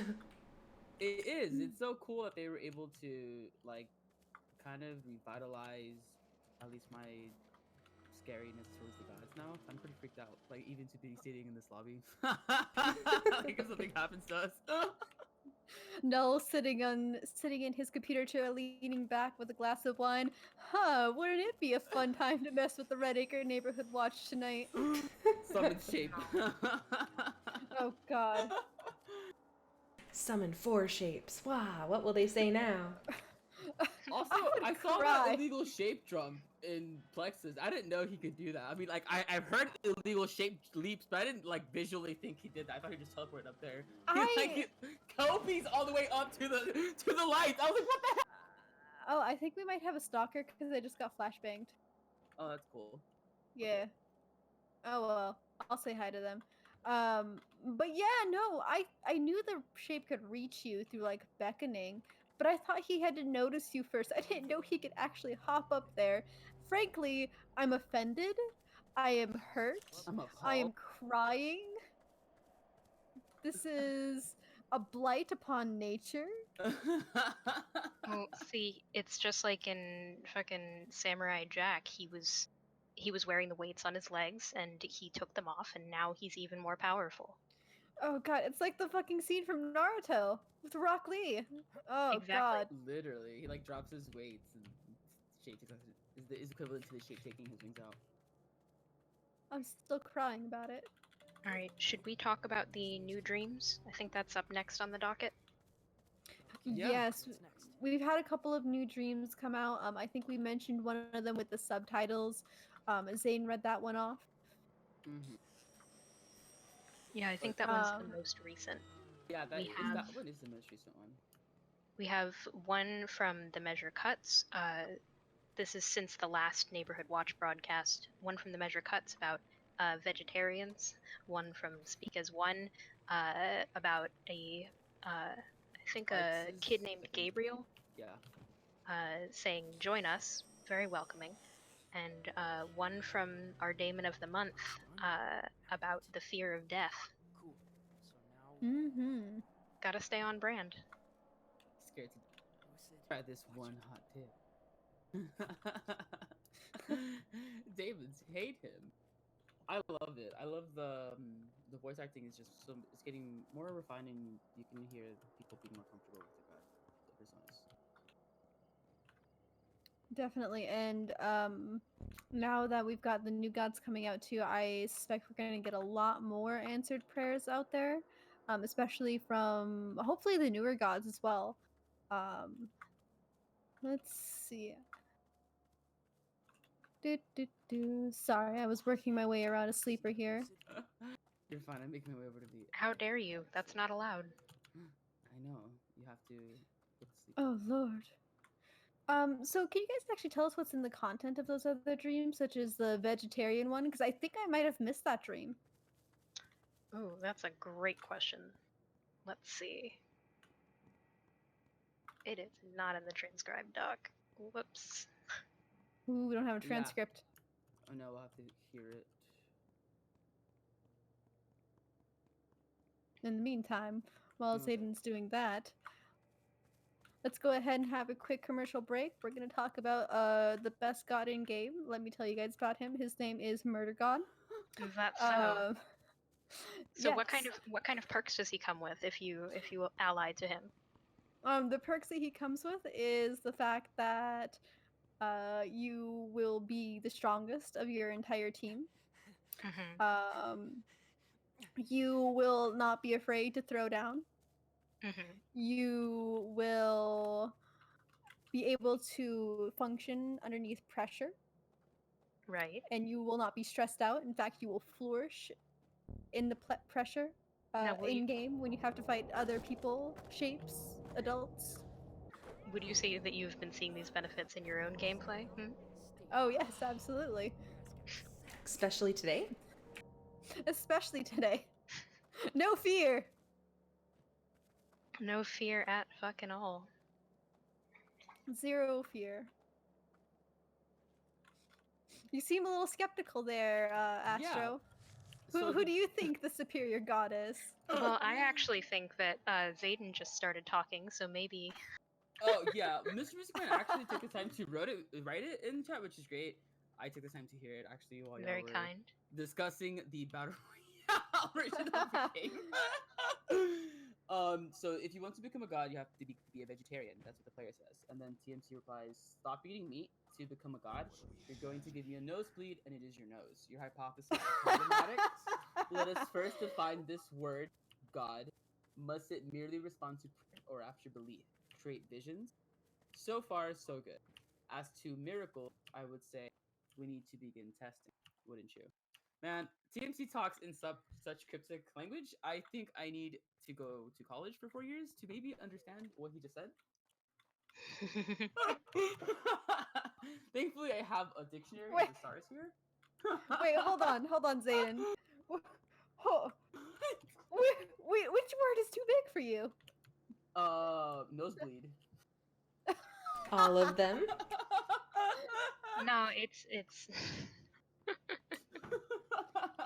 Miracles? God. What is that? I don't know. It's magnets. That's what it is. But what do you guys think he means? As to miracles, I would say we need to begin testing. Like, how do you test a miracle? Do you like I try thi- to do something with a nigh chance, and if it passes, it's a miracle? Like, what is I the think that's the joke. I think he's cracking a joke at the player's expense to be like, oh, really? Gods, you say? Huh, let's go ahead and try testing out how completely inaccurate that is. Oh, I see exactly what you mean now. Zayden needs to go to he- joke college. Dude, I like that. This went like completely over me, like whoosh. Like I was wow. Okay, this stream was very galaxy brain for me. You should ask the kid from 1003 Hoadley for recommendations on clown colleges. Wow. Oh, that was a good one. That was great. Thank you. Wait, hold on. Do I have the clapping emote? Do I have it? Oh, yes, I have golf clap. There we go. I'm clapping here at the cave for you. I feel it in spirit. Golf Good. clapping. And I know the other dream is the SAO one. That's the join this game. Was that pretty much just the summary of the dream? He's asking them to join. Pretty much. The person who sent the dream asked if Speak as One knew about their brother Gabriel, and Speak as One essentially uses this as a springboard to say, we know him, and we know everyone else. Join the song. Hashtag Yeah. we speak as one. Hashtag dab dab dab. Yeah, the person who actually had the stream had like a little backstory that they say about their brother, and it was really cool to see that the devs played off of that and were able to make it into a public dream for us to also enjoy their backstory too. So I thought that was really cool that they played with that. Definitely. And then what was the next one? It was Die for You. Tell us a little bit about that one, Astro. Okay, so this is, from my view, pretty par for the course for our friend Die for You.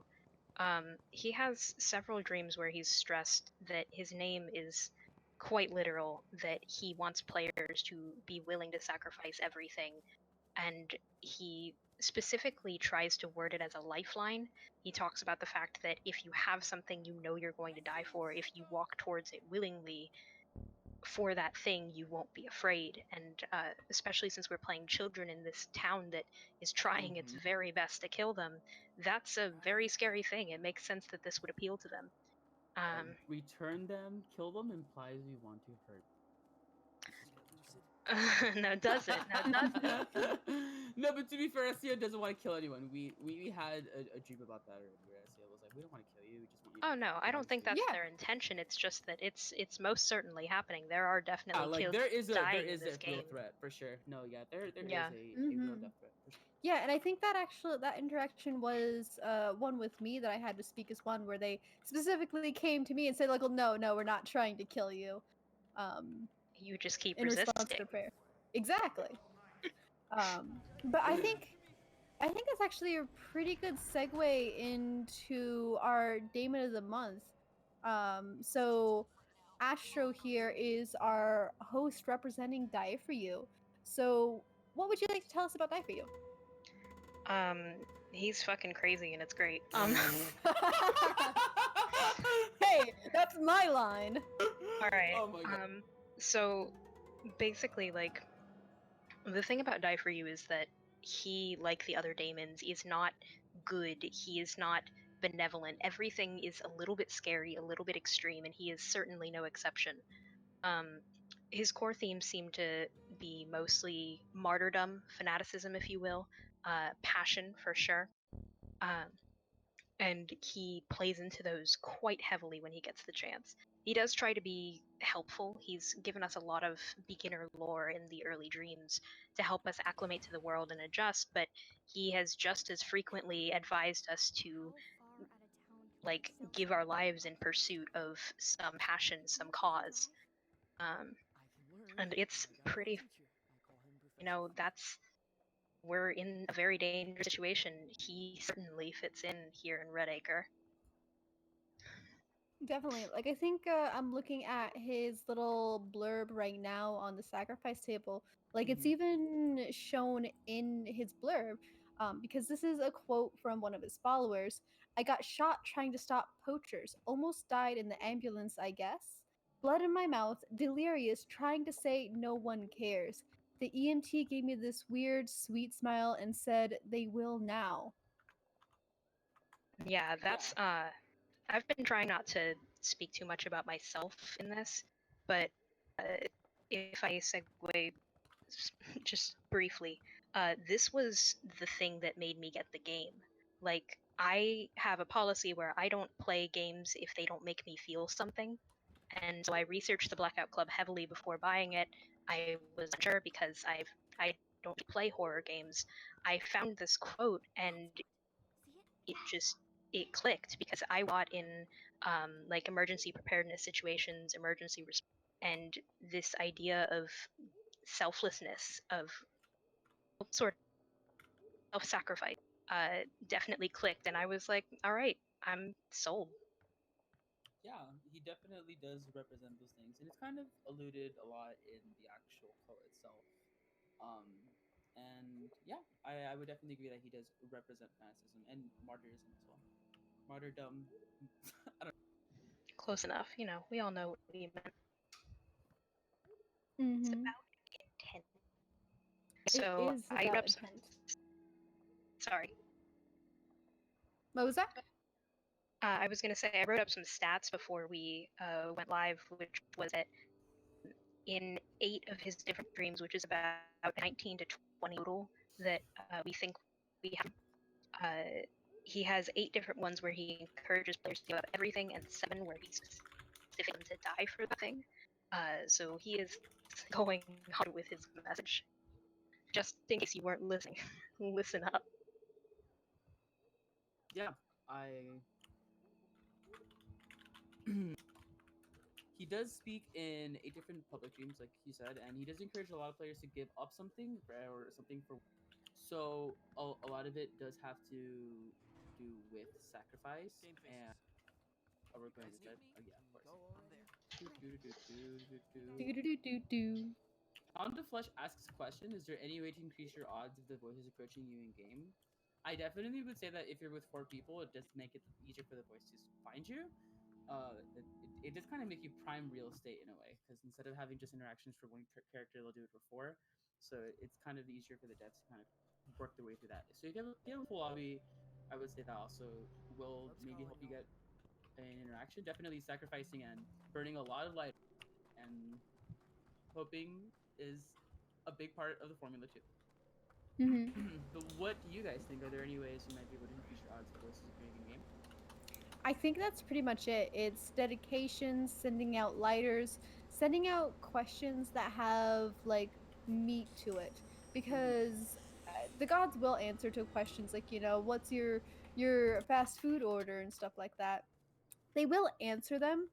However, it's a lot more like one-off jokes. So if you want to have repeated, meaningful conversations with them, we do definitely recommend to send them something a little bit more meatier, a little bit more introspective, questions that aren't too revealing in terms of like overarching plot stuff, since those seem to be like, completely overlooked, such as like, tell me the name of the murder god.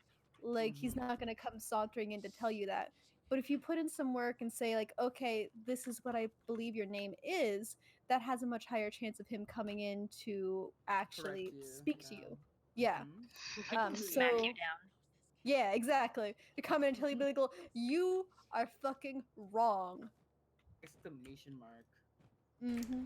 Yeah, I would kind of add on just a little bit to that. What I usually end up telling new players that ask that question is like once you have gotten an interaction, like make sure that during that interaction that you play like in character and that you actually interact with the god instead of just like going, oh my god, it's a god," and then being like, "Okay, have we done the objective?" Because I see that so much, but then it doesn't really give the gods a lot to play off of. So if you have just like a little bit prepared so that when they do come in, you can have that total high anxiety, heart thumping moment, which we all still have. But then you can actually like maybe ask them a question or give them a reason to come back or something to further like your own little plot with them. Mm-hmm. Definitely. I agree. And I know what a lot of players do is that they have a backstory, and they kind of work around their backstory and they present the backstory to the god. Like for example, the Gabriel dream that player had was talking with SEO about their brand. So that was something for SEO to play off of. So yeah, definitely setting up the devs or setting up the god interactions by having a plot kind of thought out for yourself or something is pretty good, and then seeing how the gods can play into that. Yeah. mm-hmm. It's not necessary. I wouldn't say it's also necessary if you don't have that, but it does make it a little bit more appetizing. Because it's like Leia said, it's a lot like as fun as it is for somebody to freak out and go like, "Oh my god, oh my god, oh my god" about it. It does mean that there's not much to respond to or to get interested in. So it is like a careful balance of like, do what's most fun for you, because if you're not very good at in-game role playing, of course this advice is not going to be too terribly helpful for you. um but at the same time, uh it is good to keep in mind, try to give them something to cling to, for them to hang on to want to come and visit and talk to you again. So put in a little bit of elbow grease, ask Stalker's here, questions. and I'm sorry to Oh, interrupt you. Stalker's here in film. I oh, dropped say him, but hi. shit. Yeah, I'm saying hi. He wants to tell me Um, goodbye though. Oh, that's a oh shame. no. Very rude. He doesn't want to It's stick around too much. Like, hi, take pictures of you, bye, Zayden. I'll find him again or no. Let's see. I think I was saying something and then I completely lost where I was. I'm so sorry. I wasn't It even is trying to. It was just like Stalker's here. no. It is a-okay. If I TL. may, Oh, Mhm. go on. sorry, I was going to say that the devs are aware. They've talked about this in one of their interviews that the line between out of character and in character exists differently for everyone. So if perhaps creating a character isn't quite your jam, that's not going to shoot your chances down. I feel is important to mention. Absolutely. Exactly. Yeah. No. No. At Yeah. the end You're of the right. day, the game has given us all the tools we need to interact with the world, which is the advice that Die For You gave the players, which is just keep praying. I completely agree with you. Yeah. You don't necessarily need to do a roleplay character. You could do a self-insert as well. And you could just be yourself, and that will work just fine. Exactly. Oh, there's our Mhm. friend. How nice of them. Motherfucker. Other aspects do you think DFY kind of has, or what do you think are some Get rules the he lizard might off have? me. Like, do you think he might Ah. condone killing someone, like another human being, maybe? Entirely possible.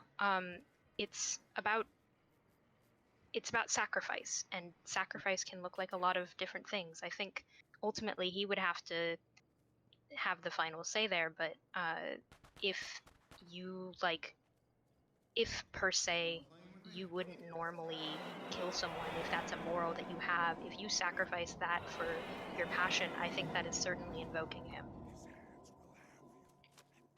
I get you. Like, kill someone 4-year path. I see. Mhm.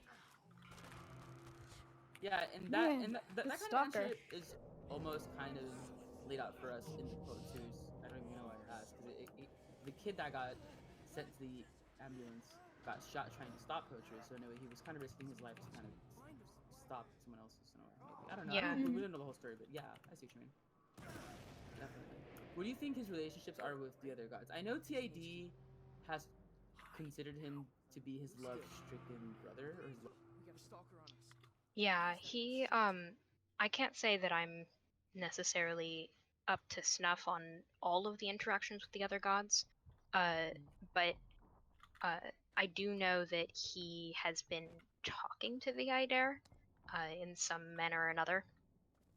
It's hard to say what they might be talking about. That's sort of under wraps for now, but they are in contact, and ultimately the gods seem to regard each other with some sort of familial bond. They're, for better or worse, they're all bound together. They all end up in the same place, and they might hate each Oh other, but no. they are family. Yeah, Yeah, I've and over. Go ahead. Sorry. oh no, I was going to say, I don't think Daifu has like much animosity for the idea, because I know in one of the prayers that is currently out there, he does actually talk about, oh, you're very similar between me and my brother. Perhaps we'll have to share, and he doesn't necessarily say that like it's a bad thing. So, I think Daifu is very open to the idea and his relationship with him, and he's willing to work with him, which has been shown, like Astra said, with him talking to him and Mhm. planning things. For sure. And he's also mentioned in one of his own dreams that he feels that he is more focused towards the personal than the collective. And Hmm. so he doesn't feel as welcome in Speaks as One's Redacre, where the collective, where the whole point is the collective. Definitely. Okay, and I think maybe now it's time to do our community segment. What do you guys think? That sounds wonderful. Yeah. Cool. Well, let me get that Where will pulled we at? over. We have so much amazing art this month. Like, oh my Oh goodness. yes, I'm so excited Oh, about everything. I'm so excited. All right, bear with me for a second. Ren says, I think if you show an interest in the world story, it helps too. If you have trouble with creating character, that's true. If you don't want to focus too much on yourself, you can focus on the world and what's happening in the world. You don't have to bring it introspective to you. Yeah. Hmm. Yeah, Yeah. Okay. we're Cool. definitely helping them tell a story. We're taking part created. All right, let's go ahead and get started with this community spotlight. So this is the July edition, and we've got a bunch of great stuff in here. So I'm very excited to show everybody everything that we've gotten here. So first up, we do have Emma WK. Emma WK drew this beautiful gift portrait of their child with a halo. And as you can see here, it's wonderfully done. I love the colors, I love the Hmm. softness, I love the femininity that comes with it, and the beautiful like The layers of the colors, chromatics. I love it. Yeah. Yeah, well, that and just like the how the halo like shuffles through its colors, Mhm. looks so much like how it looks in game, and that's beautiful. I love it. I want this halo in real life, just saying. It's so amazing. Mm-hmm.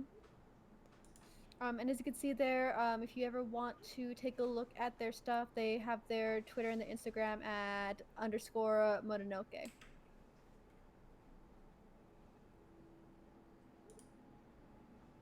Next up, we've got Kiki, who's got adorable little chibis, as you can see there, of her little character being so terrified, and that's a whole mood and a half right there. With Absolutely. those cute little pink glasses and the little hair bun and just the look of fear and like the shiver marks.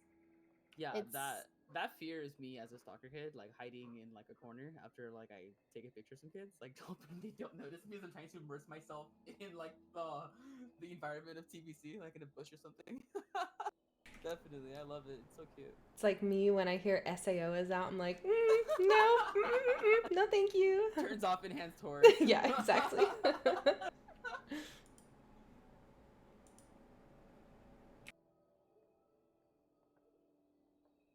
Next up, we've got our very own Sparrowlet. It's You so can find- beautiful. Oh, I know. I love it. You can find them on Twitter at WeBurb, and this is some of their art that they recently did for a project that we'll feature a little bit later in the community segment.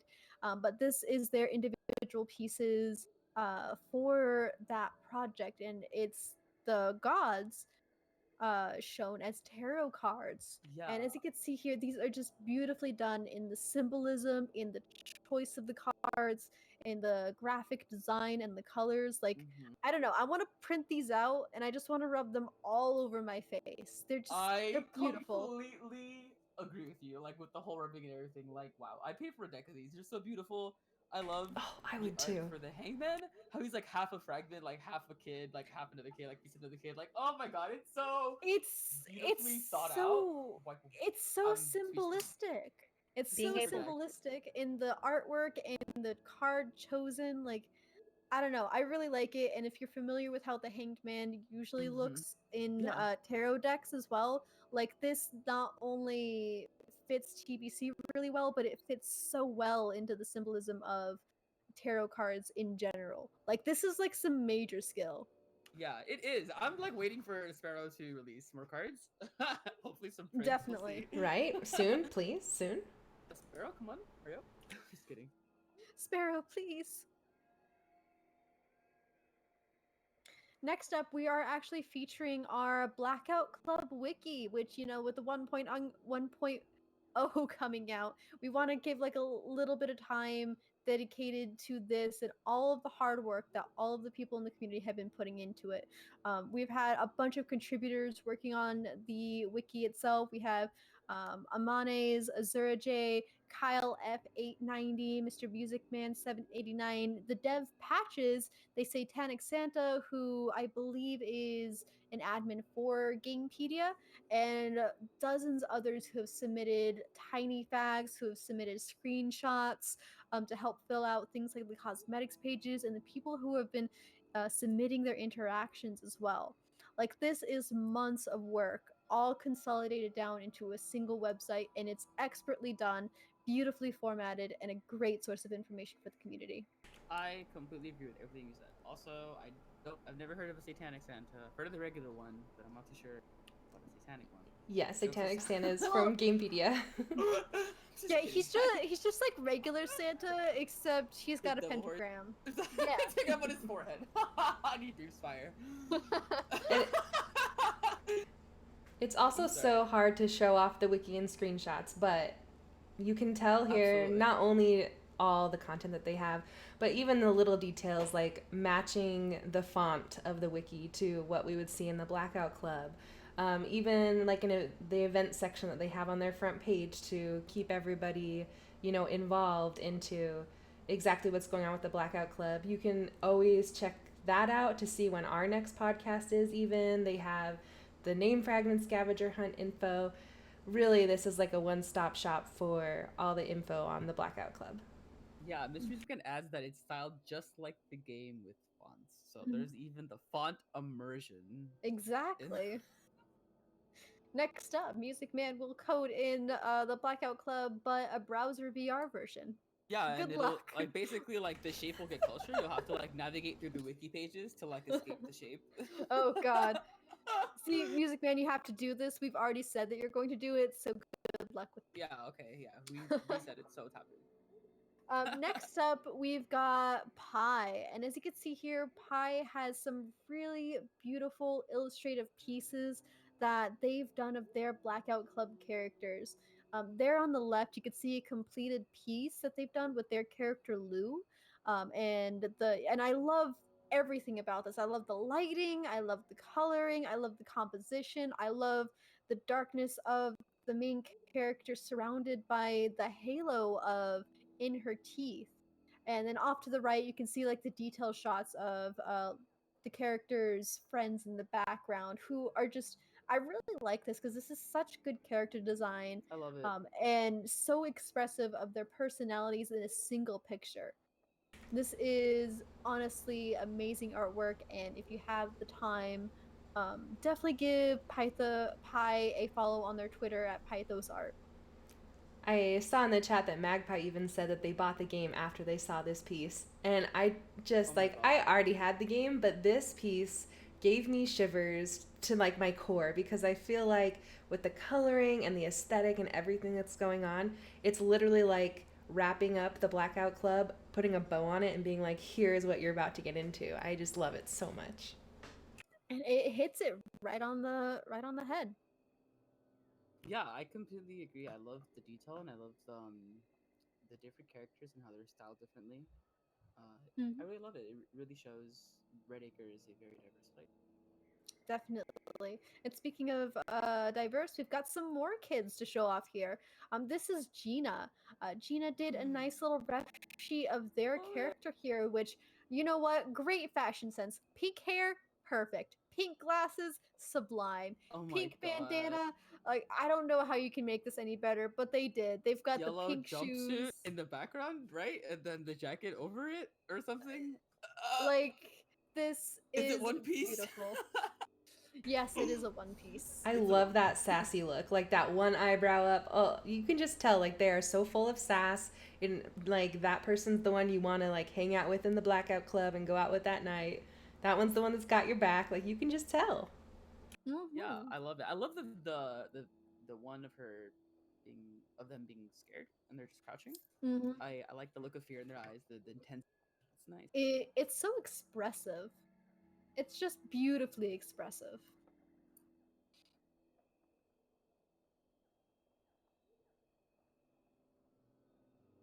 All right.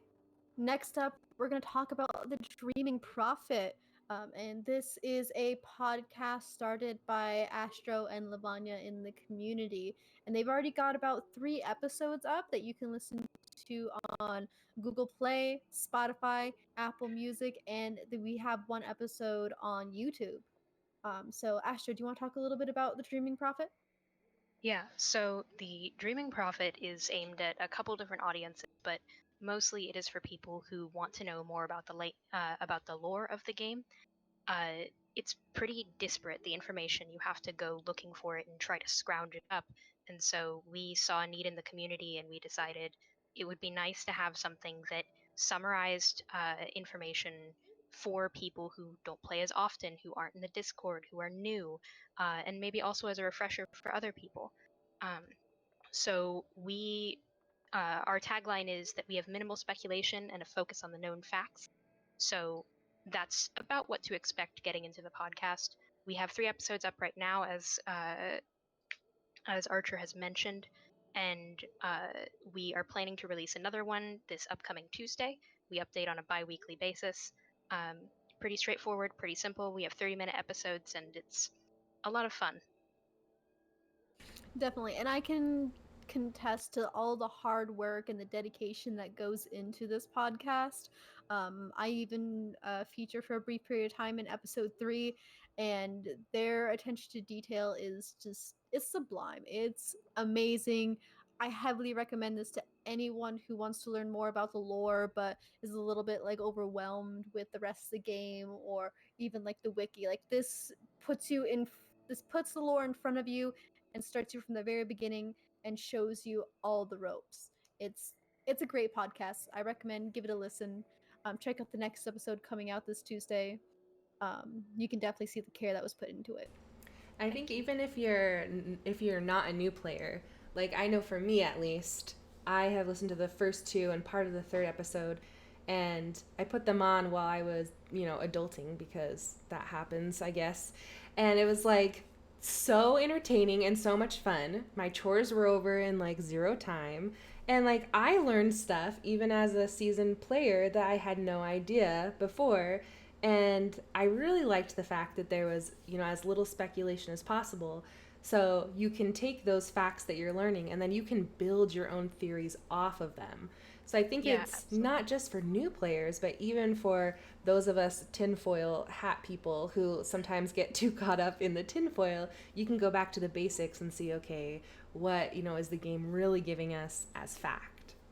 That's very high praise, thank you. And I won't wax poetic, but our goal is definitely accessibility. And so we have the podcast, and we also have a companion piece to it, a lexicon of words that players use in game and out of game, which is linked in all of our episode descriptions.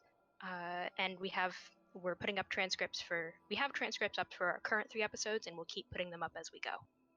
Yeah, I love the production of it and the art. It's so beautiful. Thank you. Yeah, That was great done by job. Lavanya. It's new. Preview of the new art here on Neighborhood Watch. I love it. It's Woohoo! beautiful. You guys did a great Ooh. job.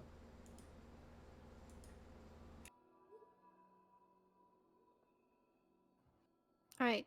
And next up is a huge project that was actually it's been worked on for like about a month now, right? So we released this Blackout Club yearbook on July 30th, and this is the cumulative effort of multiple people in the community. As you can see there on the right hand side, we've got the list of everyone who's participated. We've got Amanes, we've got Astro, Azura J, there was me, Define Xylophone, Kyle F890, Leia Solo, Mr. Music Man, Nehru Chan 00, as well as Sparrowlet. And all of us in a 1 month period of time got together and put together basically a gift to Demon's Muse too.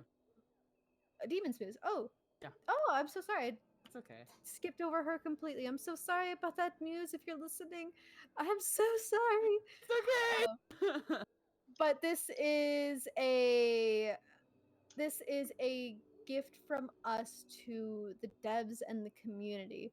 This is our community thank you note about everything that they've done for us, and it's full of artwork, it's full of poems, it's full of stories, and it's honestly like I think you guys would have to really see it to really get a feel of what's in here. But we got this all together in a month. We organized it, created it, shipped it out, and it's free for anyone who wants to look at it. Yeah, it's really amazing. And then the link in the chat will take you straight to the Google Drive where you have access to both the Zine and the alma mater, and you can peruse it at your heart's content. Mm-hmm.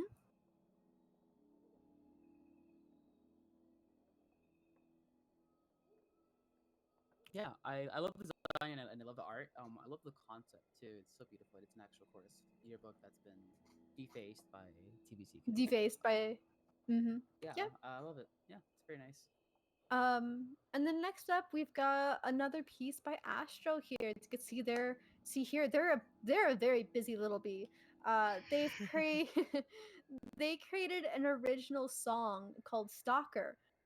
And you can find it on YouTube to listen to as well. They do both the vocals and they hand wrote the music for it as well. It's a great song. It's beautifully done. They put a lot of research into the lyrics as well. So it's definitely a labor of love, and I heavily recommend if you like original fandom music, give it a listen. Thank you very kindly. I completely agree. I love the song, and I love how you did it completely on your own. Well, like I guess like from scratch. Sorry, but so I like. Yeah, it is a labor of love and a labor of spite. I love that duality. It's nice. If you are checking out their Twitter, I would also recommend checking out the other song that they wrote for Dance for Us. And I think it's just so interesting to see the mood change with the melody. So it's like instead of just, like having a tune that sounds, the same but changing the key or something, like you can tell the care that they took to make sure that the music directly matches the content that they're singing about, and it's beautiful. That's very kind. It's definitely not a finished piece, that one. That was intended as just a prayer, and I sent it out after actually Archer convinced me to.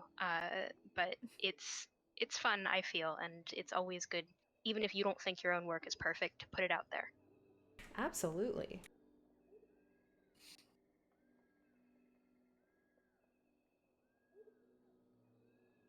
All right, and then next up, we've got some content made by Prince Mew. As you can see there, they've created their own original god called All for One and did a little bit of voice acting, which is really fun. This is the first or God Soda? yeah, one of the first instances of God Sonas that we've seen so far in the game, where players pretend to be a god, and then actually create content for it.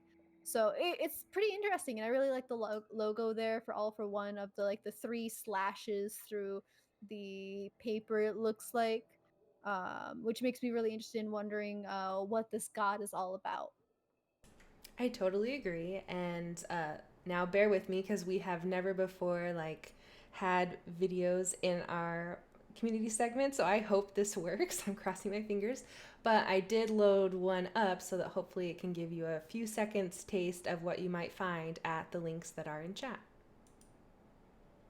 Demon's Muse, do you fear being alone? There Oh, you I don't think go. Did it work? Did you hear It that? did not play the audio. Oh shoot. Oh no. Well, oh, they heard it. Okay. Whew. Oh, okay. we heard it. What? All right, Dab. Thank you. That's Oh, perfect. I'm so glad I don't have to blame it on being old again. Okay. Perfect. That can only work so many times. I know, right? I'm like using it up. What am I, like 90 years old now? Okay.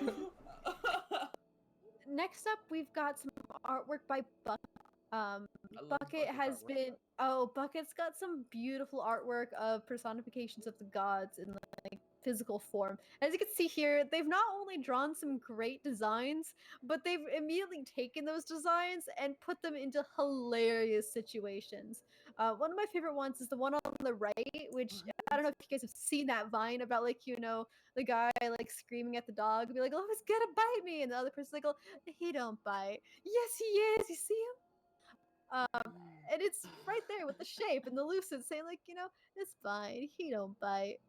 Then on the right hand side is Die For You and In Her Teeth getting really mad about the shape, which I can never get enough of these. And then at the bottom they've got like a really nice. It's a lot more serious than the other two joke pieces, but still extremely beautiful in the way that they do their painting, and their rendering of the characters, and it's I love their artwork. It's beautiful.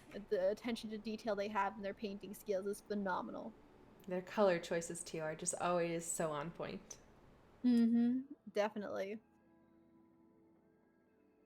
Yeah, I like Bucket. Like every month has been submitting these nice pieces. Like he did all those different god designs.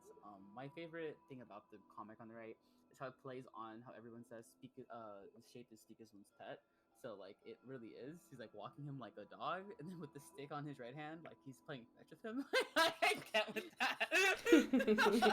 Throws Like the the stick. idea of the shape bringing back a stick, like, and then you're like throwing it again to like appease him. I can't with it. Throws the stick directly at a child's face, and the shape barrels Oh him my over. god. It's good. Next up, we have a little bit of artwork from Ren. As you can see here, we've got these adorable little chibis sitting on like the pastel background with the idea symbol and a little thank you on top of it, which is honestly really, really sweet, not street, extremely sweet and really poignant, and it's really, really adorable. I love these tiny little chibis and their little blushy faces and how just happy it is. It just seems so lighthearted, especially when you consider that the game that they came from is the Blackout Club. um, you would think you're looking at a completely different game entirely, and I really like it. Yeah, with the way that it's drawn, it's super chibi and I cute. want one so much. I just want to put it in my pocket. And protect it. Yeah, they just look so cute. Gotta protect the tiny Ren. Yeah, and I love the art for Raven too. It has like Raven from Messy Bun. It's so adorable. Mm-hmm. And right here, it looks like we've got a piece by Novocaine and Freya. It looks like we've got yet another fan music video out there. This one, I am not gonna lie, I did not know this one existed. So this is really, really cool. Of course, please be warned. This video does have flashing lights, so if you do have issues with watching flashing lights like that, please be very careful watching this. Absolutely. This one kind of came in the 9th hour, and I was just shocked by the production level. I did I also know. put the clip in here so that we can, preview it a few seconds. Yeah, most of it is gameplay, like actual gameplay that they. Yes. So it's just like wow. Yeah, Nova King did an amazing job, like splicing it together. Freya on the vocals. I'm just gonna kind of give you a taste of the middle portion. It's so nice. Like I'm hearing it right now. It's like melodic and like hypnotic in a way. Like the way that the music kind of has air in it. It's super nice. Oh, look at that, and like the slow, like yeah, and then like camera the fast, turn. like, yeah, bro, it's so cool. Oh, that's beautiful. Oh, I can't wait to listen to this after this is done. All right, that's all you guys get. Just the tease. Just the tease. Just a tease.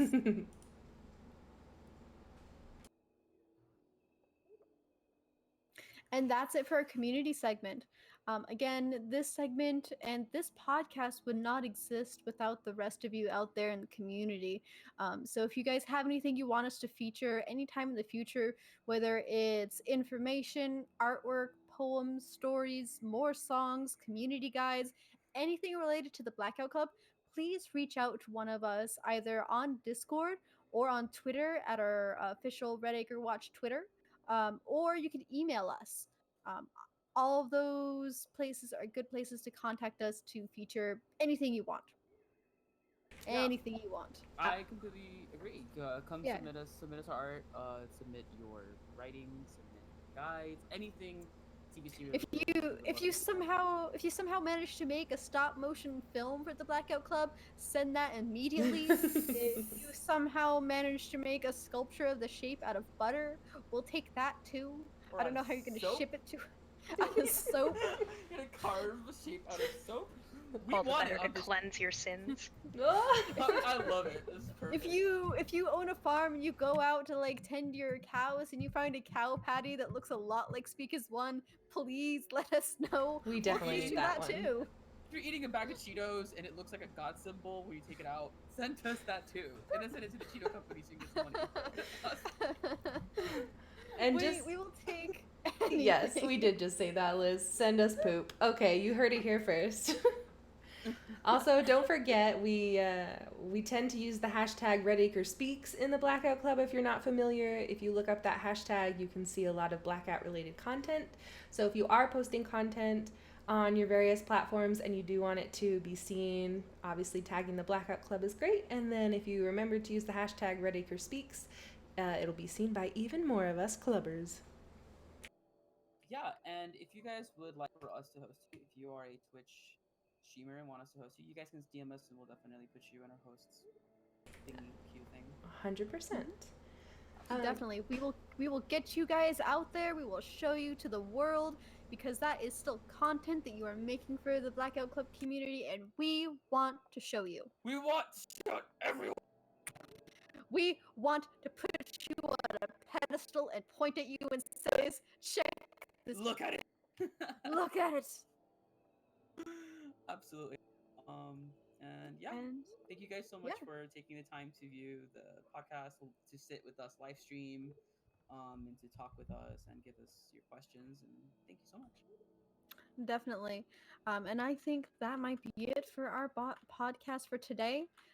Things have been a little bit hairy today here in Red Acre. Chorus has been on a high alert and there's some funky stuff going on out there. So be safe. Try not to get caught and let us know if you hear more whispers from the gods. Yeah, definitely. Keep us all in touch. You guys can come into the Discord and talk to me spoilers and specs. We're all over spoilers and specs, so if you post anything there, it'll come around real quick. And speaking of that, I think we hear someone coming. Oh shit!